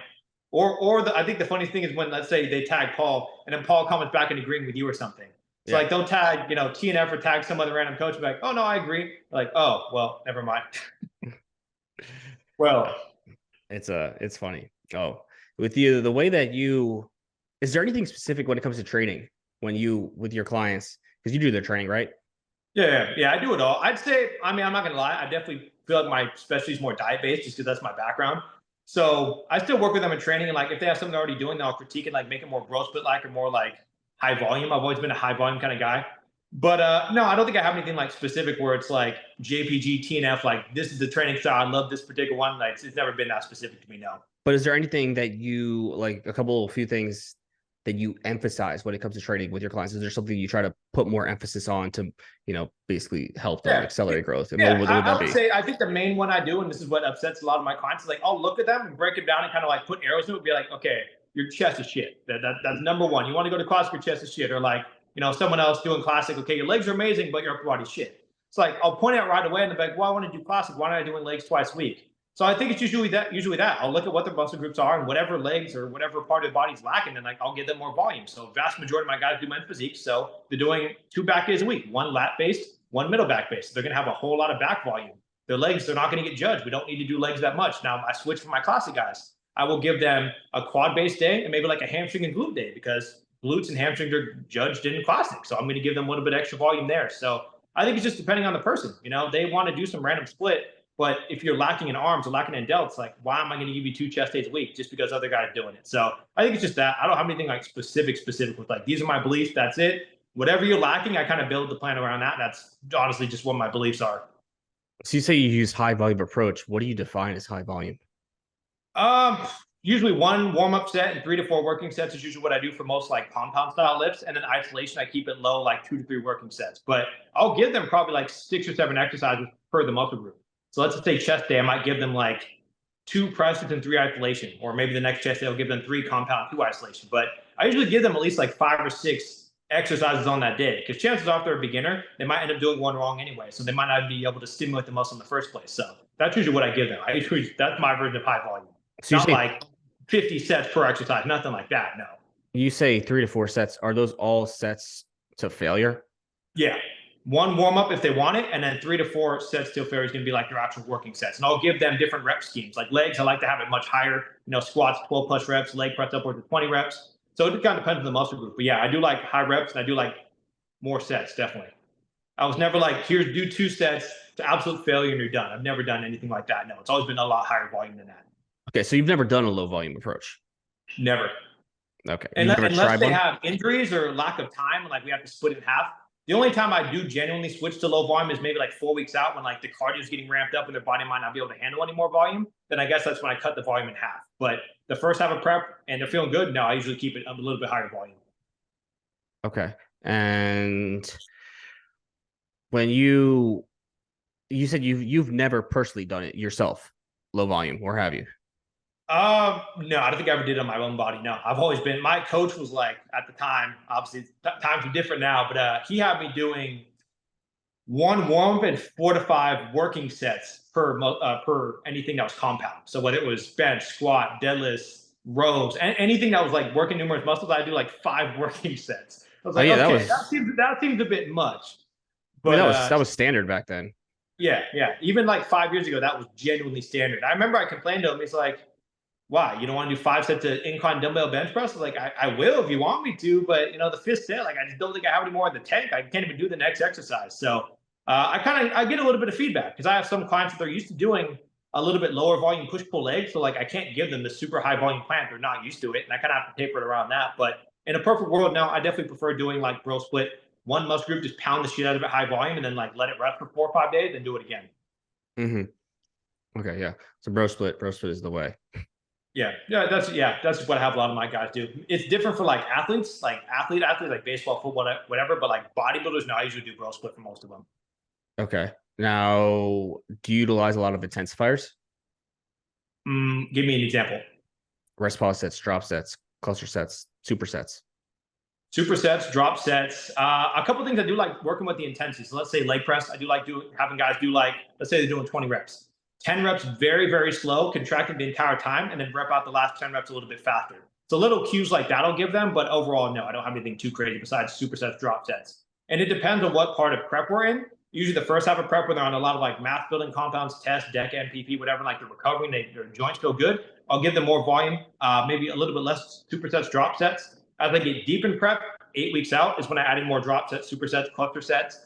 I may have the volume down a little bit lower, but I'll have more like supersets or exercise slammed together to make them kill more time. Sorry, to be able to fit more cardio in because they don't have enough time to train in the gym, usually. Something along those lines. Okay. And then what about towards the tail end of prep? Do you keep those in? It's definitely person dependent. So it kind of depends on the client. So a lot of my, like, I have every ethnicity you can imagine. Some of my Black and Asian clients, they can pretty much handle whatever I give them. They're chilling. I have a lot of Hispanic clients in prep right now, and they can't handle doing much training because their cardio is so high. Even with fat burners, even with T3, whatever, like some of them, they genuinely need 2 hours of cardio. So I can't give them this crazy 5-6 day training split plus 45 minutes of cardio twice a day. Like we kind of got to pick one or the other. So that's usually how my determining factor is. Do they need a lot of cardio? They don't? Okay, well, bring their training up a little bit. Do they need a shit ton of cardio? Well, there's no way I'm going to make their lift be an hour and a half. Let's crank that down to like a 50-minute lift and like add in more supersets and drop sets to keep it very intense. Something along those lines. Yeah. Okay. And then how do you usually structure splits? You say you are a fan of bro splits. Do you usually do 5-6 day splits? What do you prefer there? For men's physique, I usually do, I'd say probably 6 for both. I'll give you an example. So for men's physique, I might give them like, no particular order, but I'll give them a chest day. I'll give them a back day. I'll give them a leg day. I'll give them additional chest and shoulder day. And then I might give them like a lat and leg day or something like that. So it just kind of depends what it is. Sometimes I'll pick and choose together, but I always make sure for that particular division, chest is getting hit twice a week, and then back is usually getting hit 2 different ways. Like a lat day to really get the width, and then middle back is always going to get its own day too. So men's physique, I usually structure it like that. Classic, I don't have that many compared to men's physique. My entire team is 80% men's physique and like maybe like 6 spotty guys or bodybuilding guys. But for them, it's usually one lift group per day. But the leg day, I give them 2 leg days. One is usually like quad based, and one is like glute and hamstring based, and maybe like really heavy calves. But usually something along those lines. But I usually give them 3 days of training, 1 day off, 3 days of training, something like that. So what the split depends on if they want to train 3 days in a row versus 4 days in a row. Okay, so usually 3 on, 1 off. Do you ever do? That's what I was gonna ask. Do you ever do like 6 days straight? Never, no. Okay.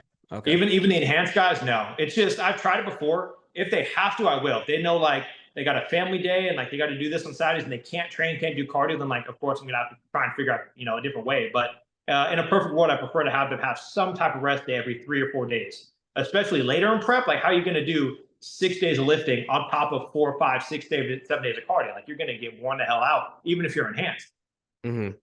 Yeah. Do you approach the way that you set up training for beginners versus advanced trainees differently, or is it pretty standard? Competition wise, or like lifestyle versus contest prep? Just like somebody who's new to the gym versus somebody who's been doing it for 5+ years. No, I definitely do it a little bit differently. I'd probably give the guy who's advanced a little bit more volume, and I'll still because they know their body more than I do. If they've been training 10 years and then they hire me at the end and they're like 30 years old, I'm definitely going to get their feedback on it.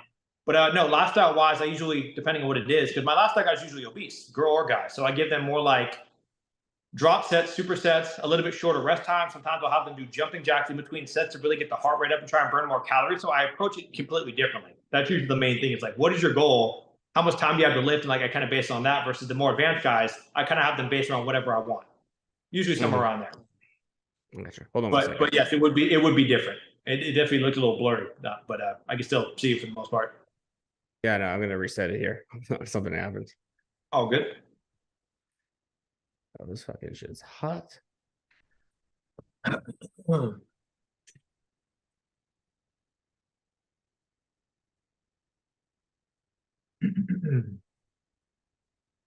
Okay. Is that good? Are we good? Yeah, I can see it. We're good. Okay. So yeah. And then as far as everything else with training, do you believe that there's a difference in the way that a natural versus enhanced athlete needs to train? I think that because I mean, obviously, I can use myself for an example because I was enhanced for those years, and now I'm natural, and like seeing the difference. I definitely felt I could handle a lot more volume, and I needed a lot less rest when I was enhanced because I could train 4 days in a row, 5 days in a row, take a day off, and I was chilling. But as a natural, the second I got off gear and even switched to clomiphene, I couldn't handle more than 3 days on, 1 day off. Like my body was just fatigued, just was not feeling it. But I still think it's person dependent. Someone who's like an 18, 19-year-old kid in high school who's new to training might not be able to handle as much volume as someone who's like 25, 27, even if they're natural, they have been training so long, maybe their body can handle the volume better. But I think that, yeah, natural people might want to start a little bit lower, master what they have, and then work their way up. Don't do 500 sets of volume with every new exercise every single week and keep switching it. Master what you got. Yeah. Yeah. So from what I gather from that is there's really not much of a difference. Yeah, I don't think unless there's something I'm missing, I don't think there's too much. Maybe an enhanced guy needs less off days. Enhanced, like I could do chest on Monday, and if I really wanted to, I could do chest again Wednesday, and pretty much I feel pretty recovered. But outside of that, no, I don't think there's something drastically different. No, yeah, I don't think there's really any difference at all. Obviously, there's a lot of variables that go into it, right? What that person's entire split looks like, just their genetics in general, how they respond to training, their rate of recovery, what they can actually handle, what they need to be focusing on. Because you'll always see people like post a workout and somebody's like, well, natural athletes can't do that. And 99% of the time, it's like, yes, they could. Why couldn't they? Maybe a specific individual might not be able to, but just because the fact that a person's natural doesn't mean that they can't train the same way that an enhanced person does. I did more volume when I was natural than I do now. I did substantially more, but a lot of it was probably junk volume. Yeah. I was going to say, did you still grow pretty well? Did you recover from that? Or did you notice anything different? I mean, I was pretty fucking big when I was 17, 18. So I would assume so. I was benching 315. I was squatting 405. I was pretty. Dang. I mean, the genetics play a factor as well. Of course. But when you're looking at the overall split, there might be some justification for difference. But I think like the workout itself, especially now, because people get they like over exaggerate what high volume and low volume is. It's like there's no middle ground. People think low volume is 1 set, but 4 sets per workout, and then high volume's 20 sets. Is it though? Like, why can't then somebody will post a workout? There's no set numbers. How would you even know? No, and then somebody will post a workout where they're doing like maybe 12 sets, and they're like, oh, it's super high volume. You can't do that as a natural. It's like, you fucking could do 12 sets if you're fucking natural. What are you talking about? Yes, and I've had a couple guys bring it up to me, even if like I'll give them, like I said, 4 or 5 exercises, like 3 sets each. Like that just seems like too much volume. And I was like, 3 of it's chest and 2 of it's arms. Where's the high volume at? It's not like I gave you 7 chest only exercise at 4 sets each. Like that might be kind of high volume, but like, well, this guy says warm up 1 set till failure and move on. I was like, all right, man. Well, times have changed in the past 40 years. We definitely have a little bit more knowledge or more trial and error. But how do you feel about the Arnold split? That's probably the #1 most requested split. They want to put chest and back together. Are you a fan of putting those 2 big muscle groups together? Or would you rather have them separate? No, I hate that split. I think it's garbage. There we go. Yeah, that's my exact response. It got roasted online. It went viral. It was pretty funny, but yeah, I got toasted. Like, well, Arnold looks better than you. It's like, all right, great. Perfect. Arnold said a lot of shit that makes no sense at all. Granted, it was the 70s, so you can't really blame the guy. I remember when the Arnold split came out. Remember Muscle Farm dropped it on Bodybuilding.com. Yeah. The blueprint, and it was fucking huge. I remember watching all those things. You know exactly what I'm talking about. Yeah, that was around the time I won the transformation contest. It was like whenever that was 2018, 2017, somewhere around there. But Muscle Farm was popping at that time. Super popular. I think at that time I did it and it was fine, but I think there's also a huge difference. I guess this comes back to that conversation is what you can do when you're newer to training versus when you're more advanced. Because really, when you're newer to training and you do chest and back together, you're not training that hard to begin with. You're not, producing that much fatigue. You're kind of fucking doing, you might think you're training hard, but you're not. Your effort is mediocre. It really is. And when you do that as somebody who actually knows how to train, you're training chest and back, it's just way too much. So you're going to take away from one or the other. And when you're newer, you could you get newbie gains, you get away with shit, you know, shit works. But Definitely. I think obviously at the end of the day, you still would be better off splitting those two muscle groups up, doing shoulders, chest, and arms together. And it was like a whole shoulder workout, a whole arm workout. It was a long ass fucking workout. Yeah. You're better off splitting that up into, you know, one or two muscle groups a day rather than, and especially like people look at back as one muscle group. Back is not one muscle group. There's multiple things happening in the back. It's your entire backside of the body. That's like saying you're training your front and it's, you know, fucking my biceps, fucking front delts, chest, and abs. Yeah. Yeah, no, 100%. And outside of the Arnold one, there was also, do you remember Jim Stepani, the guy who was like the gym supplement company? Do you remember him? Yep. So he had dropped a book at the same time. And it was bigger arms, and like arms are my weakest muscle group. So I was like, bro, like he has an arm building working. Let me try this. And it was arms every day for 30 days. Like there was no off day. It was arms every day. I was like, okay, my arms hurt every day and I'm not growing. I don't think this is working. But like everybody was just eating it up. And I was like, yeah, man, just because someone's popular doesn't necessarily mean that that booklet or that program is going to work for you or anybody at all in that fact. But, you know, people fall for it, I guess. Yeah, it's interesting because now people are exposed to all this information on TikTok and whatnot. I think they kind of get introduced to training in this very one-track minded, narrow view, and they think anything outside of that is incorrect. When if you grew up around and gone to training around the time we did, there was like a bunch of different fucking things that we tried and went through. The Arnold split, there was 5-3-1, there was the bigger man on campus, there was fucking Greg Plitt's programs. I did all different types of training. I've done it all, and I've you know narrowed down what's more effective, what's not. And when you come into training and you only have you know one kind of training experience, you're not really you know you don't have experience, you don't have different perspectives, you don't know what's really the best for you and the benefits of this approach or that approach, and where you could really find the middle ground and how to integrate that into different people's programs and take bits and pieces from everything, right?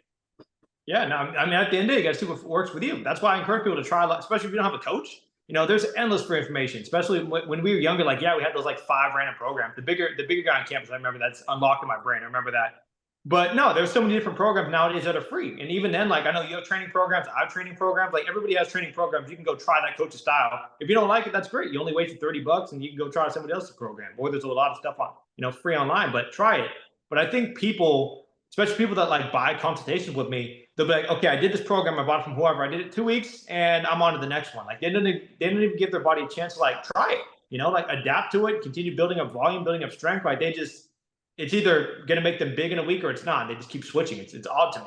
Yeah, no, I think that's another thing we should really emphasize is a lot of people in general, this will never get you far. As if you see comfortability, you're going to have to be uncomfortable if you want to excel in anything, any realm of life, bodybuilding, training, business, fucking whatever. You have to enter an uncomfortable realm to move forward. And it might not be something you like at first. I've had people, maybe you've had people too, where they literally come into coaching, you give them the program and everything, they do it for a week, and hey, this isn't for me. It's like, you didn't even try. You did this for 5 days. Just for 5 days and realize it's going to be a little bit hard and uncomfortable and you just gave up. So you need to go through that and really experience it, give time and, you know, do something for a couple months and then see the results from it and see how it's affecting you and see, is this something you really like? You can't just go right off the bat and say, I don't like this, because then you're never going to fucking get away with anything. You're just going to stay comfortable and stick to what you know. And what you know might not be what's the best for your goals.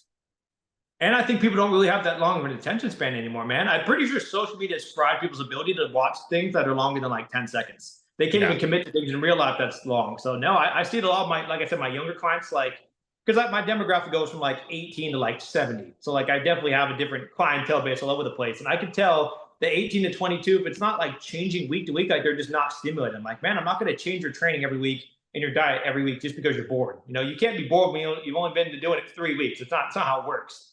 No. So yeah, I've had people leave because they're like, well, you haven't changed my plan in 4 weeks and going someone else who cares. Like, I helped you lose 12 pounds in 4 weeks. What else do you want from me? You want me to turn you into the Hulk? What do you need from me? So I don't know, man. People think that like you need to change something every week to continue getting better. That's not the case. No, I've had plenty of people not need to change things for months on end. It's because they continue to progress. Why do you change anything? If people think when they come into coaching, they're changing, that you're paying for like this monthly subscription where you get a new program plan every month. It's like, no, that makes no sense. If anything, that's going to hold you back. Like, we're going to stick to what works, and based off of your feedback and progress, we'll make changes as needed, not just for entertainment. Yeah. I usually tell them the exact phrase, like, honestly, man, or girl, if I'm making a change your program every week, it's not a good thing. Like there's something seriously wrong where it's like maybe they're not responding well to the diet, they're gaining, losing weight too quick, whatever it is. Like if I'm making 5 changes in 5 weeks, it's probably not a good sign. It's not because you're doing good. It's because there's something probably being messed up. We need to adjust it. Yeah. But yeah, no, I had one guy. He actually cussed me out for this. So he worked me 12 weeks. I helped him lose like a very obese guy, like over 50 pounds in 12 weeks. Like he got very, very lean in 12 weeks. And we made very minimal changes, like very minimal, maybe some more cardio, some refeeds, diet breaks, deloads. He's like, well, why did I pay you 12 weeks worth of money? You made like 3 changes. And I was like, did I not change your life? Did I not help you out? Did you probably not come back good? Yeah, but you should have changed it weekly. I was like, bro, I don't even know what to say to you. You're welcome though. You're welcome for the life change. I know you paid me for it, but you're welcome. It is people don't have that discipline. A lot of it probably does come back to the day and age that we're in with social media, and everybody's brain is just fucking fried, and they need this constant source of like short-term satisfaction. Like, okay, I did this plan for a week. What's new? What's next? And rather than being able to stick through something for 6 months to actually get to the progress they want, it's like people can't even watch a fucking 3-minute video. I can't stand this. I'll have people comment some shit that I literally answered in the video, and you clearly know that they didn't watch the video to get the answer, and then they feel entitled for you to explain the thorough answer that's in the video in the comments. And then they'll argue with you like, bro, like watch the fucking video and the answer's there. Why can't you explain it? You don't know what you're talking about. I'm like, no, I just fucking said it in the video. Watch the video. It's crazy.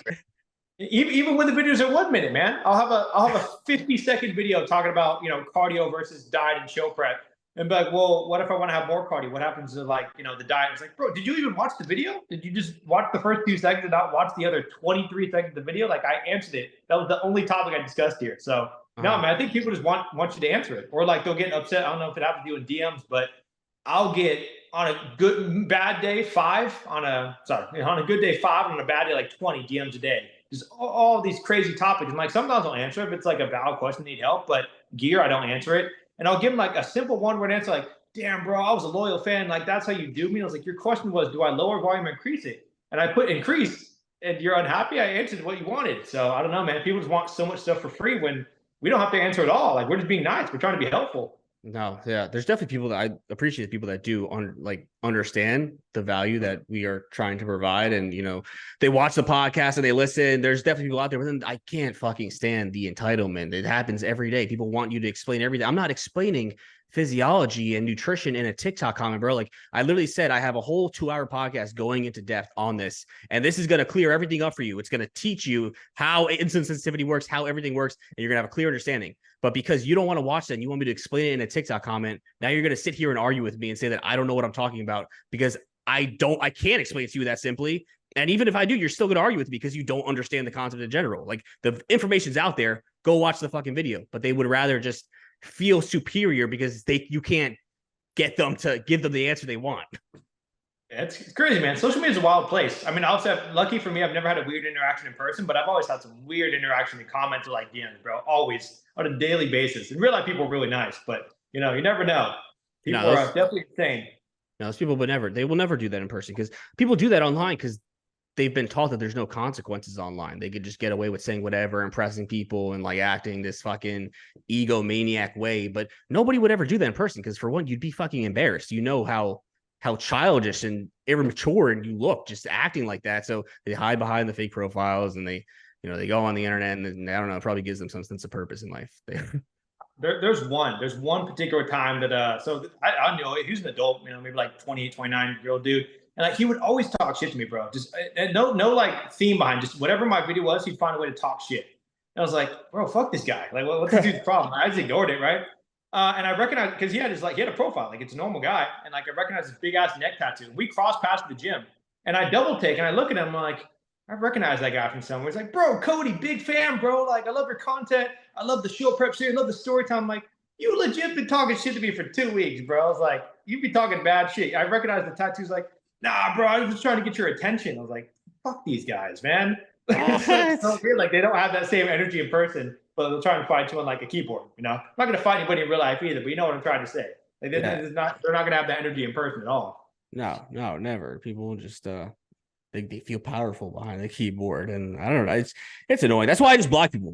People get mad because you block people, and then they'll write whole At least from about me. I know they do it about Paul too for blocking people. People they hate it. They hate it, but it's because they lost. It's like I'm not gonna argue with you. We're not arguing. Like I'm not arguing with your TikTok comment. I said what I had to say. That's it. Like this is not a fucking open forum debate where I'm gonna go back and forth over what is it, 40 keywords or some shit in a comment. It's crazy. I mean, at the end of the day, bro, it's your profile too. I only block people that are being disrespectful. There's a difference between like disagreeing and like just straight being like disrespectful and talking mad shit. There's a fine line between the two. You can disagree all you want. I'm not gonna block you, but if you're like, fuck this, you don't know what you're talking about, you're small as hell, like that's not the same as disagreeing, you know. It's not the same at all. So people, I think there's almost always like some disrespect indicated for the most part in the comments. There's always like this passive aggressive tendency, like, oh, this guy doesn't know what he's talking about or some shit. And it's like, I'll just block somebody for that. Cause it's like, why are you following me? Like you have no purpose here. I mean, they're boosting your engagement, but they're still like, you know, then you got to worry about other people seeing that comment, like hopping on that bandwagon too, you know, that definitely happens. I don't know who it was. I think it was, I had some guy turn, it wasn't Jay, it was somebody else who's going to nationals. And the guy, he was a bigger individual, was like, man, like, you're small. Why would anybody listen to you? Like, you don't know anything. I was like, bro, I have like 175 preps under my belt. You know, I know a little bit, you know, a little bit. Like, nah, bro, you're small. Like, your physique is shit. Like, he just would go on, like, he was talking to himself at that point. So, like, I made a video clapping back at him. I was like, damn, bro, like, you're big, but you look like marshmallow. Like, he just had a terrible physique. And, like, he sent it to my sponsor, like, your guy's bullying me. He's being mean to me. I was like, bro, you wrote like 20 mean comments. And, like, I clapped back at you, and, like, now you're the victim. It's crazy, bro. Social media is, oh, man, people are so soft. That's terrible. They might ban TikTok. Who knows? That's true. I mean, it's every single one of the old Congress guys they talk to, like, I'm against it, or they're for it. So it could happen, man. I mean, it would still probably be like months from now before that gets approved, but I wouldn't be shocked if they did it, man. I mean, at this point, they hate it. Yeah. I mean, I don't know. Apparently, there's a very strong case for them doing it. I can't really see it happening just because it has such a strong presence in this country. But, you know, if they do. A lot of employment, I mean, I know they said it's all about like the safety of our files and whatever it is, but it's, I don't know, man. I'm pretty sure. They want control. Yeah, I'm sure there's something else we're missing, and I'm sure it's about control. But there's too much money on the table, man. But then again, you know, look at TikTok and the whole music situation. How they like didn't deal with like the copyright thing. Like, well, we're not paying them, so let's take it away. And they took away every song like overnight. So all our videos got muted if you use any of that music. So I mean, some of them, I guess, they don't play when it comes to money, man. They'll take it away even if it hurts them in the long run. Yeah, no, we'll see. What do you would you be affected? Would you care?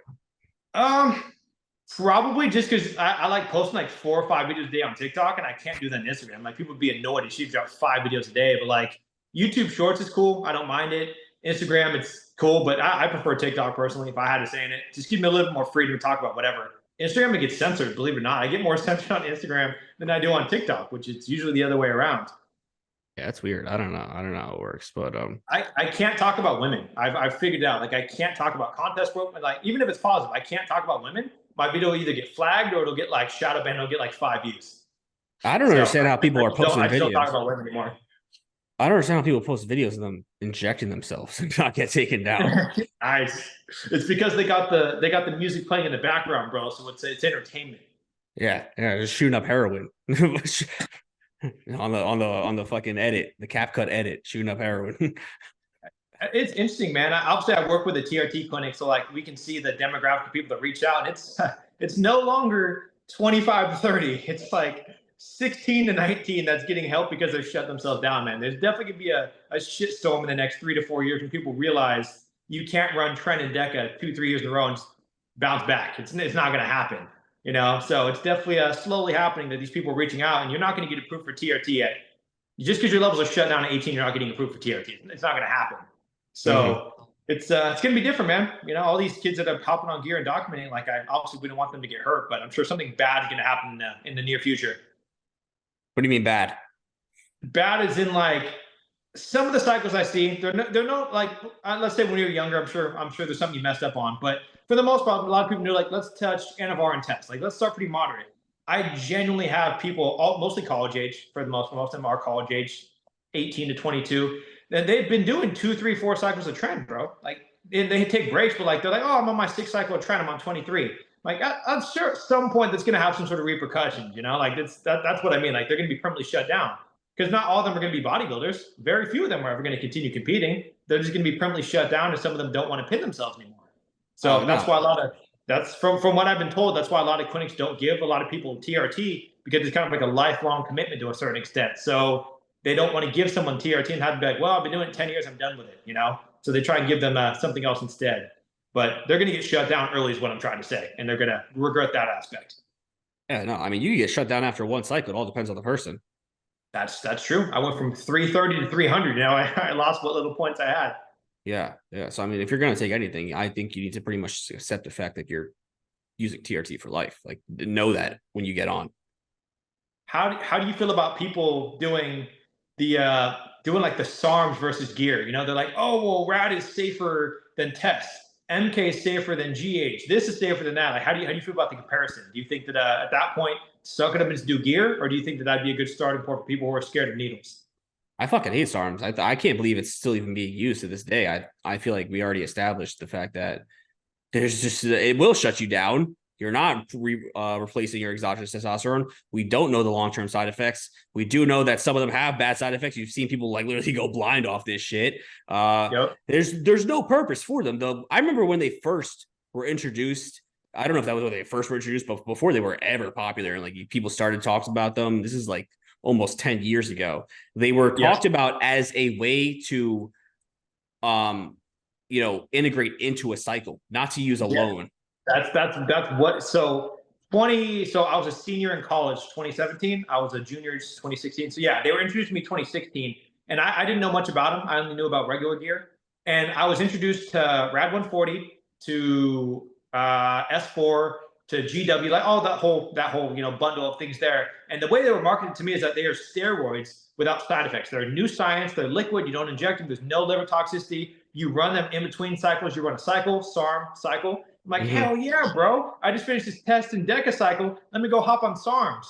So my lab work was worse on that SARM cycle than what it was on the test and Deca cycle. And my vision was yellow at night from the S4. I don't know which one hurt my kidneys, but I was peeing a little bit darker brown. I'm like, okay, well, I'm not going to do SARMs again. I'm going to stick with gear. And that was 10 years ago. Like you said, we have 10 years of data and trial and error, and people still choose to do them. It's insane. I just don't see why. I think everybody at this point has pretty much talked about the fact that they're not good, or if you're going to take anything, just take fucking test at first, like suck it up and take the needle if you're going to get into this. Because if you take SARMs, you're probably going to get on TRT either way. That's what we see all the time is these motherfuckers shut themselves down and they have to get on TRT. So it's like, you should have just ran an actual cycle and you would have made better progress, and it probably would have been healthier, because we don't even know what the fuck is just into your body. Right. So it amazes me the fact that people are still out there pushing SARMs and selling it. I think that's why they're around, because there's still quite a few influencers who try to make SARM companies and really promote them and market them as this, alternative to steroids, when it's not an alternative to steroids. It's just fucking stupid. Yeah, see, I would never judge anybody who's trying to, sell their code for like supplements, like, natural things like that. But I definitely judge people when they're like actively selling like underground, generic, like just peptide drugs. Like you don't know what it is. Even in college, I had a buddy. I got introduced to him. He was the Bay Area plug, and he sold regular gear, but he was getting into SARMs. And he showed me it was like a big bag of powder. It was a MK, the MK677, just a big bag of powder. And he showed me how he mixed it, do all this, and I was like, well, how do you know the consistency, like the dosage? Like, I don't give a fuck about that, bro. This is money in a bucket. And like, that's what he would do. So this guy's dosage might be, 50 milligrams. This guy's dosage might be 10. This one might be 500. Like, that's what you're putting in your body when you get these random liquid bottles from some peptide website. It's not from a pharmacy. So yeah, it's MK itself too. Like, you can have side effects. It's not like it's side effect free. Yeah, no, MK it's just a growth hormone. It's a ghrelin. It stimulates ghrelin release. It's growth hormone mimetic. So you can have all the same problems that you would have with exogenous growth hormone. You can have insulin resistance. You can encounter all of these problems, and I don't think people realize that. But yeah, I mean, I think what did you say? I was going to say, so people that I get this comment still to this day, every day for the past 5 years on social media, and they're like, well, MK is not a SARM. It's safer. It doesn't shut you down. I'm like, just because it doesn't shut you down does not mean it doesn't have this list of side effects over here. And there's one guy I know, this was maybe a couple of years ago. I don't know what dose, but he ran MK for damn near the whole year. And he started leaking out of his nipples. I'm like, bro, why are you like lactating? And he went to the doctor, and I guess it raises prolactin like super, super high. And he was lactating. I don't know what that liquid was, but it was oddly colored, and it was from the MK. And when he came off, like he had to do Caber, and it didn't work, and had to do like Prami or something like that. He had to do a bunch of stuff to like bring it back, but it wasn't estrogen. It was actually prolactin based. He was leaking. Mm-hmm. So yeah, but MK has no side effects, so it's all good. All good. Yeah, prolactin is, a lot of people don't realize that prolactin can contribute to gyno too. Do you use I'll always use Caber with any androlins. Yeah, yeah. Some people, it can make them feel nauseous, so I give it to my guys before bed if they need it. But no, I typically do Caber for anybody using NPP or any 19 nor at that point. Yeah, 100%. Mm-hmm. Yeah. I just don't think there'd be a time not to do it. What would be a reason not to do it unless like it makes you ill? And even then, there's other natural options if you had to. Yeah, no, I always use Caber. I've done it without it, and I won't ever do it again. But as far as the SARMs being safer, they're definitely not. MK2, even though it's not a SARM, definitely not safer than using actual growth hormone. Maybe it's safer than using growth hormone. I don't know. I just don't really see that much of a utilization for MK to begin with.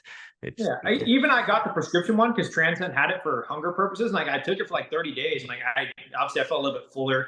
Hunger was just ridiculous, but I've taken pharmacy grade growth hormone before, even though I only took it for like 3 months. Like they're just not in the same world, bro. Like they're not the same. No, it's not even close to the same. And some of my guys too, I don't post them on, but I do have actual open bodybuilder type physiques, and I give them growth hormone. Like they transform. 4 months, they don't even look like the same person. Mm-hmm. So MK ain't doing that to you. You're not going to look like a whole new human in 4 months on MK. It's not happening. No, not even generic growth hormone. 9-day difference between generics and pharma. It's not even remotely the same. Sometimes I still think generic is just IGF-1, bro. It's like CJC, or like it's a peptide and they just throw it in there and say it's growth hormone. Like how would you even? I don't know. I don't think it's IGF-1. IGF-1 would be more expensive. Yeah. It's probably I know CHRP6 and shit. Yeah, I saw that from Phil many years back. I remember I've been following Phil forever. And I remember he was like one of the first ones, him and I think his name's Seacon, Cornelius, whatever it was. But yeah, he was saying like, do not ever touch generic. So I bought generic because I didn't have pharmacy grade money. And I was like, I didn't even notice it. I switched to pharmacy grade. Like, holy crap, my skin got tighter. My face looked like it was younger. I was like, my fingernails grew faster. I was like, okay, this is some real shit. This works. I also wear size 14 shoes now permanently, which is a side effect that I got. But besides that, it's okay. Yeah, no, it's not even really the same. Another thing is with the SARMs and the peptides and stuff is whenever there's something in a liquid dropper like that, for one, you lose the potency faster from what I've seen. And also it's very hard to dose accurately. That's why when I have guys use Clen, I won't let them use liquid Clen. I don't trust liquid Clen. Absolutely not. There's a 90 difference too when you take there's a 90 difference between when you take a 40 microgram tab versus in a dropper. Like you literally will feel the difference if you're new to it. Yeah. So my rule of thumb, at least especially my guys who have money. I mean, obviously I don't let younger people use gear in the first place, but my adults who have money, anything I can get them access to pharmacy grade is what I make sure we do it. So we can get pharmacy grade Test, Deca, Anavarla, anything that we can get pharmacy grade and they can afford it. I make sure that's the bare minimum, and then anything else generic we try and fill in the gaps. But Clan, T3, anything like that's easy to get. That's dirt cheap. But obviously, you're not going to get pharmacy grade Trend. That's different. But yeah, if you can always afford the best quality, I try to do that. There's no way I'm going to give someone liquid Clan, bro. What if it ends up being 200 micrograms instead of 50? Like you're gonna have a heart attack, or you're gonna have a panic attack. One of the two. Yeah, I don't trust it. And then what would you say are to somebody who's getting into starting gear? Before we wrap this up here, what are 3 of the biggest things that they should take into consideration starting gear? Before starting gear? They want to start gear. So this first one might be a little random. I know it's, out to the left a little bit, but check your family's history. So I've had numerous clients hop on gear and they end up having heart issues. And this is just like test only. I don't let guys blast anything if it's their first time test only. Like, man, like my blood pressure's so high. I'm like, bro, you're on 300 tests. How could you be having so many issues? Kind of find out their mom has had numerous heart attacks. Their dad has had strokes, blood clots, like all these little things like that gets passed down to you. So I'm not saying you need to go dive deep into everything, but see what your family's health history is just in case there might be some underlying cause that's going to get passed down to you. And that's probably going to, take a couple years off your life. That's the first one. 2 would be, doesn't have to be me, doesn't have to be you. Can go, do an interview call with whatever coach or find some good YouTube videos, but like do as much research as possible. I actually researched my first cycle. Even though I messed it all up, I researched it for a good 4 to 5 months until I narrowed it down to test and trend. Terrible advice. But I was doing test only, and then my cousin was like, oh, no, throw trend in there. It's okay. So I'd probably do some research, learn the basics, and like understand what you're signing up for. And for me, any big decisions I do in life, even to this day, I take a whiteboard, I put the pros, I put the cons, and then I try and decide, is this really worth whatever decision is? Doesn't matter what it is, buying something, doing drugs, traveling, like I do the pros and cons, and like that's how I justify things in my head. Is it worth it? Do you want to be buff? Do you want to be a competitor? Do you have the genetics for it? And even then, at some point, you have to decide, are you responding really well? Can you make a future in this? As you've seen, some of these TikTok guys are documenting their cycles, doing 5, 6, 7 cycles in, and they can't even win a regional show. You know, at what point are you like, this isn't even for me? So that's my first two. And the third one will be just think long term. You know, you're not going to randomly croak over from using gear. It's not going to happen. But you know, do you want to have a wife and kids? Do you want all these other things to happen? Like, just think about, you know, your future. I know your brain doesn't really develop when you're 21, but it could, some bad things could definitely happen. Mm-hmm. All right, well, those are pretty good pointers. It's a little all over the place, but that's just my main theory. I just have to talk about it every day so often. I try to preach long term, because now that I'm a little bit older, you know, I'm 4 or 5 years older than you, so it's like I have a little bit more experience with certain things. It's like I see that people get burned out so easily, and like it sucks. They did 4, 5, 6 cycles in like 2 years, and now they have no motivation to bodybuild because they can't train unless they're peak cycle. And I don't know why that is. I've never had that feeling, but it happens to a lot of people. If they're not on cycle, they're not going to train and diet. They refuse to do it. I think that goes into the fact that a lot of people nowadays get into fitness with the intention of making it a career rather than the fact that they fell in love with bodybuilding and training first, which I think has to be crucial. You know, and back in the day, that's how it was. There wasn't really any promised career on social media. And a lot of kids now just see somebody like Sam or these fucking people just blowing up and they're using gear and they say, oh, I could fucking do that. They're maybe been going to the gym a little bit. Let's turn it up a notch. Let's try to, you know, make some money doing this. I want to be a content creator, but then they never really loved bodybuilding or training to begin with. So then, you know, 5, 6 years goes by, they're burnt out, you know, they're probably not making that much money. They want to do something else. Oh, fuck, I actually don't want to take all this gear anymore. And then they have to take, you know, TRT for the rest of their life. And they kind of just are in a position that they don't want to be in because they didn't really take into consideration, you know, the long-term effects and where they really want to be in life. So I think ultimately, you know, people could do whatever they want to do. It's your life. But honestly, if you do not love training to begin with and you don't, you know, love bodybuilding, I don't see any utilization for even considering hopping on gear. I agree. And even if you were hypothetically going to do it, like you don't need anything more than tests. You don't need to do these absurdly crazy cycles. If you really were going to even dabble with it, it's pretty hard to mess up a test only cycle. I mean, I'm sure you could mess something up, but for the most part, it's relatively predictable. Yeah. And one of the last points I want to put on, just because it's related, is like people have this misconception about how much money you can make in the fitness industry. And even my own clients, like, yeah, they see me with a Lambo, they see me buying houses, like that's not bodybuilding money. That's like other businesses. Bodybuilding helps, but like I have other stuff I do in life, and like that's what makes me a lot of money. And I have endorsement sponsors, but I made maybe $3,000 a month with my supplement sponsor back in the day, and like that was considered good money. Not many people get even $3,000 a month now, just like base commission. And I got on my shows and tan paid for too. But it's so saturated now. You know, being buff is not enough to get you rich. It's just not going to happen. No. So getting on gear at 18 is not going to mean you're going to be rich at 20. You know, Sam Sulek is like his own anomaly. You know, there's a couple guys that are always going to be, you know, they're entertaining, but the average 18-year-old guy on trend, you're not going to make it that far in the fitness industry. Yeah, no, you need to have a backup plan. You need to have a plan of action. Everybody, they're putting all their, it's like putting all of your money right now into some shit meme coin and crypto that you're just hoping is going to pop off and make you millions of dollars. It's like, you're not educating yourself. You're not trying to build any business. You're just taking gear and shooting content and trying to look cool with the hopes that you're going to go viral and become the next big influencer where somebody's going to offer you this crazy contract. And you're going to be able to make a living doing that. There's very few people in this industry who become lucky enough to do that. You need to have something and build an audience of people where you can monetize that and build some type of business. Just going viral and getting good sponsorships and being able to make fucking 6 figures off commission codes is highly unlikely. I'm not saying it can't happen, but it's not something that you should bet on happening. You know, do something else and, you know, do something that is going to be sustainable that you could build on to have actual wealth when you're older. I don't think people understand that I'm just talking on average. I know a lot of people with different codes. I don't think people understand that average contract starting for, let's say, a clothing brand or something sponsor is like $500 a month. That's your test cycle for the month or for your 3 months. Like people think you make 10, 20K a month. Those days are over, man. Like maybe like a C-Bum or Ramon, like someone like that's who's like famous, they're going to be pulling in 10, 20K, but just a normal person competing, you're not getting more than $500 a month, man.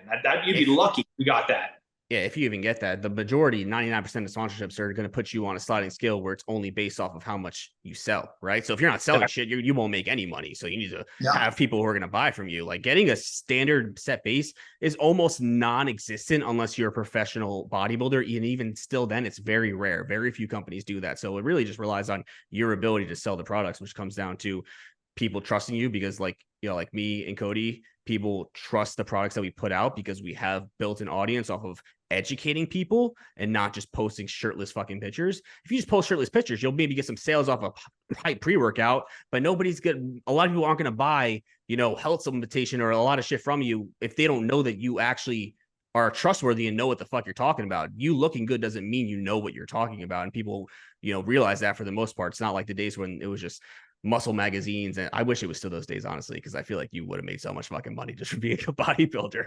Oh, no doubt. Yeah, even like I said, my contract was high as hell, and that was like 5 years ago or 7 years, Yeah. however many years ago it Yeah. was. It's changed, man. I mean, but either way, I mean, obviously, I hope that bodybuilding continues to grow and the competitors get the money they deserve. But I think it's definitely shifting more towards influencers getting more popular than actual competitive bodybuilders. At least that maybe that's just my opinion, but I think influencers are growing and like bodybuilding popularity is not growing as much. No, well, it's because influencers, you know, focus on creating content and getting engagement. And a lot of bodybuilders just suck at that. And that ultimately affects how much money they're really making the business. And if they're not making the business that much money from a business standpoint, it's not, they don't really care about supporting the athlete and paying them to compete because at the end of the day, the athlete's not bringing any money in the company. So they don't see it being financially smart, which sucks, but it makes sense from a business perspective. But there's guys like Chris, and Chris obviously owns part of Raw. So it's not even, you know, it's a completely different fucking story. But, you know, Yeah. when you have that level of engagement and you're good on social media and you're actually doing something with the position that you're in, that's how you give yourself an advantage. A lot of these guys just only focus on bodybuilding and kind of just don't know how to fucking operate social media or market themselves. And it really just hurts them because you could be one of the top in the world. And if you don't know how to actually produce good content and, you know, get people to your page and get engagement, you're not going to probably do that well. Nope. There's one particular men's physique Olympian I'm really good friends with, and he's scared to death. He doesn't do interviews. He doesn't do like much content. He's just a very shy guy, but amazing competitor. He told me that he pulls in at total, including winnings, like 80K a year, and he's one of the best in the world. And I'm That's like, something. see, that's one of the best guys because he doesn't post much content. He just shows up, competes, and like he just goes about his day. And I'm like, see, that's what most bodybuilders are like, man. They're hardcore. They do the work, but like that doesn't mean they have a good personality. Doesn't mean Mm-hmm. that they have people skills. They're just two entirely different things. But Mm-hmm. you know, don't quit your day job, guys. College, do a trade, you know, learn some sort of trade, do something, and to have bodybuilding on the side. If you know, you could ever rotate that and switch over, do it. But not a lot of people can do that. Yeah. Yeah. So I mean, it doesn't mean don't work towards it, but it's almost ironic coming from me because like it's the opposite of what I did and it worked for me because I just believe. But I also have a business within bodybuilding. Like I don't make money from being a bodybuilder at all. I don't make any substantial money from being an influencer, which I guess you could consider I am. I don't fucking consider myself that, but it's from my business. That's why I'm able to make money in this. It's not from, you know, going viral, making commission or fucking the TikTok creator program. Like that's very little money. So I would not bank on that. If it happens to you, awesome. You know, great. That's fucking a dream. You know, you just post videos and make millions of dollars. You just fucking take the Alex Eubanks round and you get those cards dealt to you. That'd be awesome. But it's not gonna happen to everybody. So take that into consideration when you're making, I guess, the decision to hop on steroids. I don't know.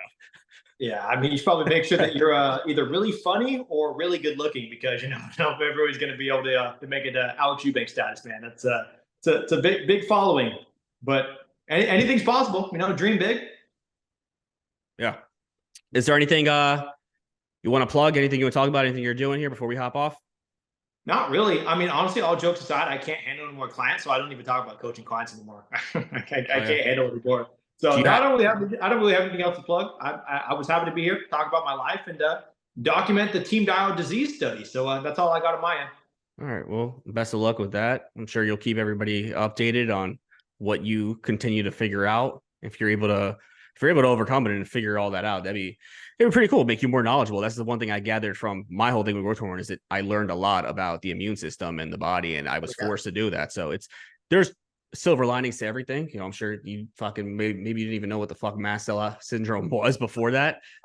I did not understand. I knew gut health was important. I did not understand how important it really was. Like I see like actual gut health doctors, they only study that.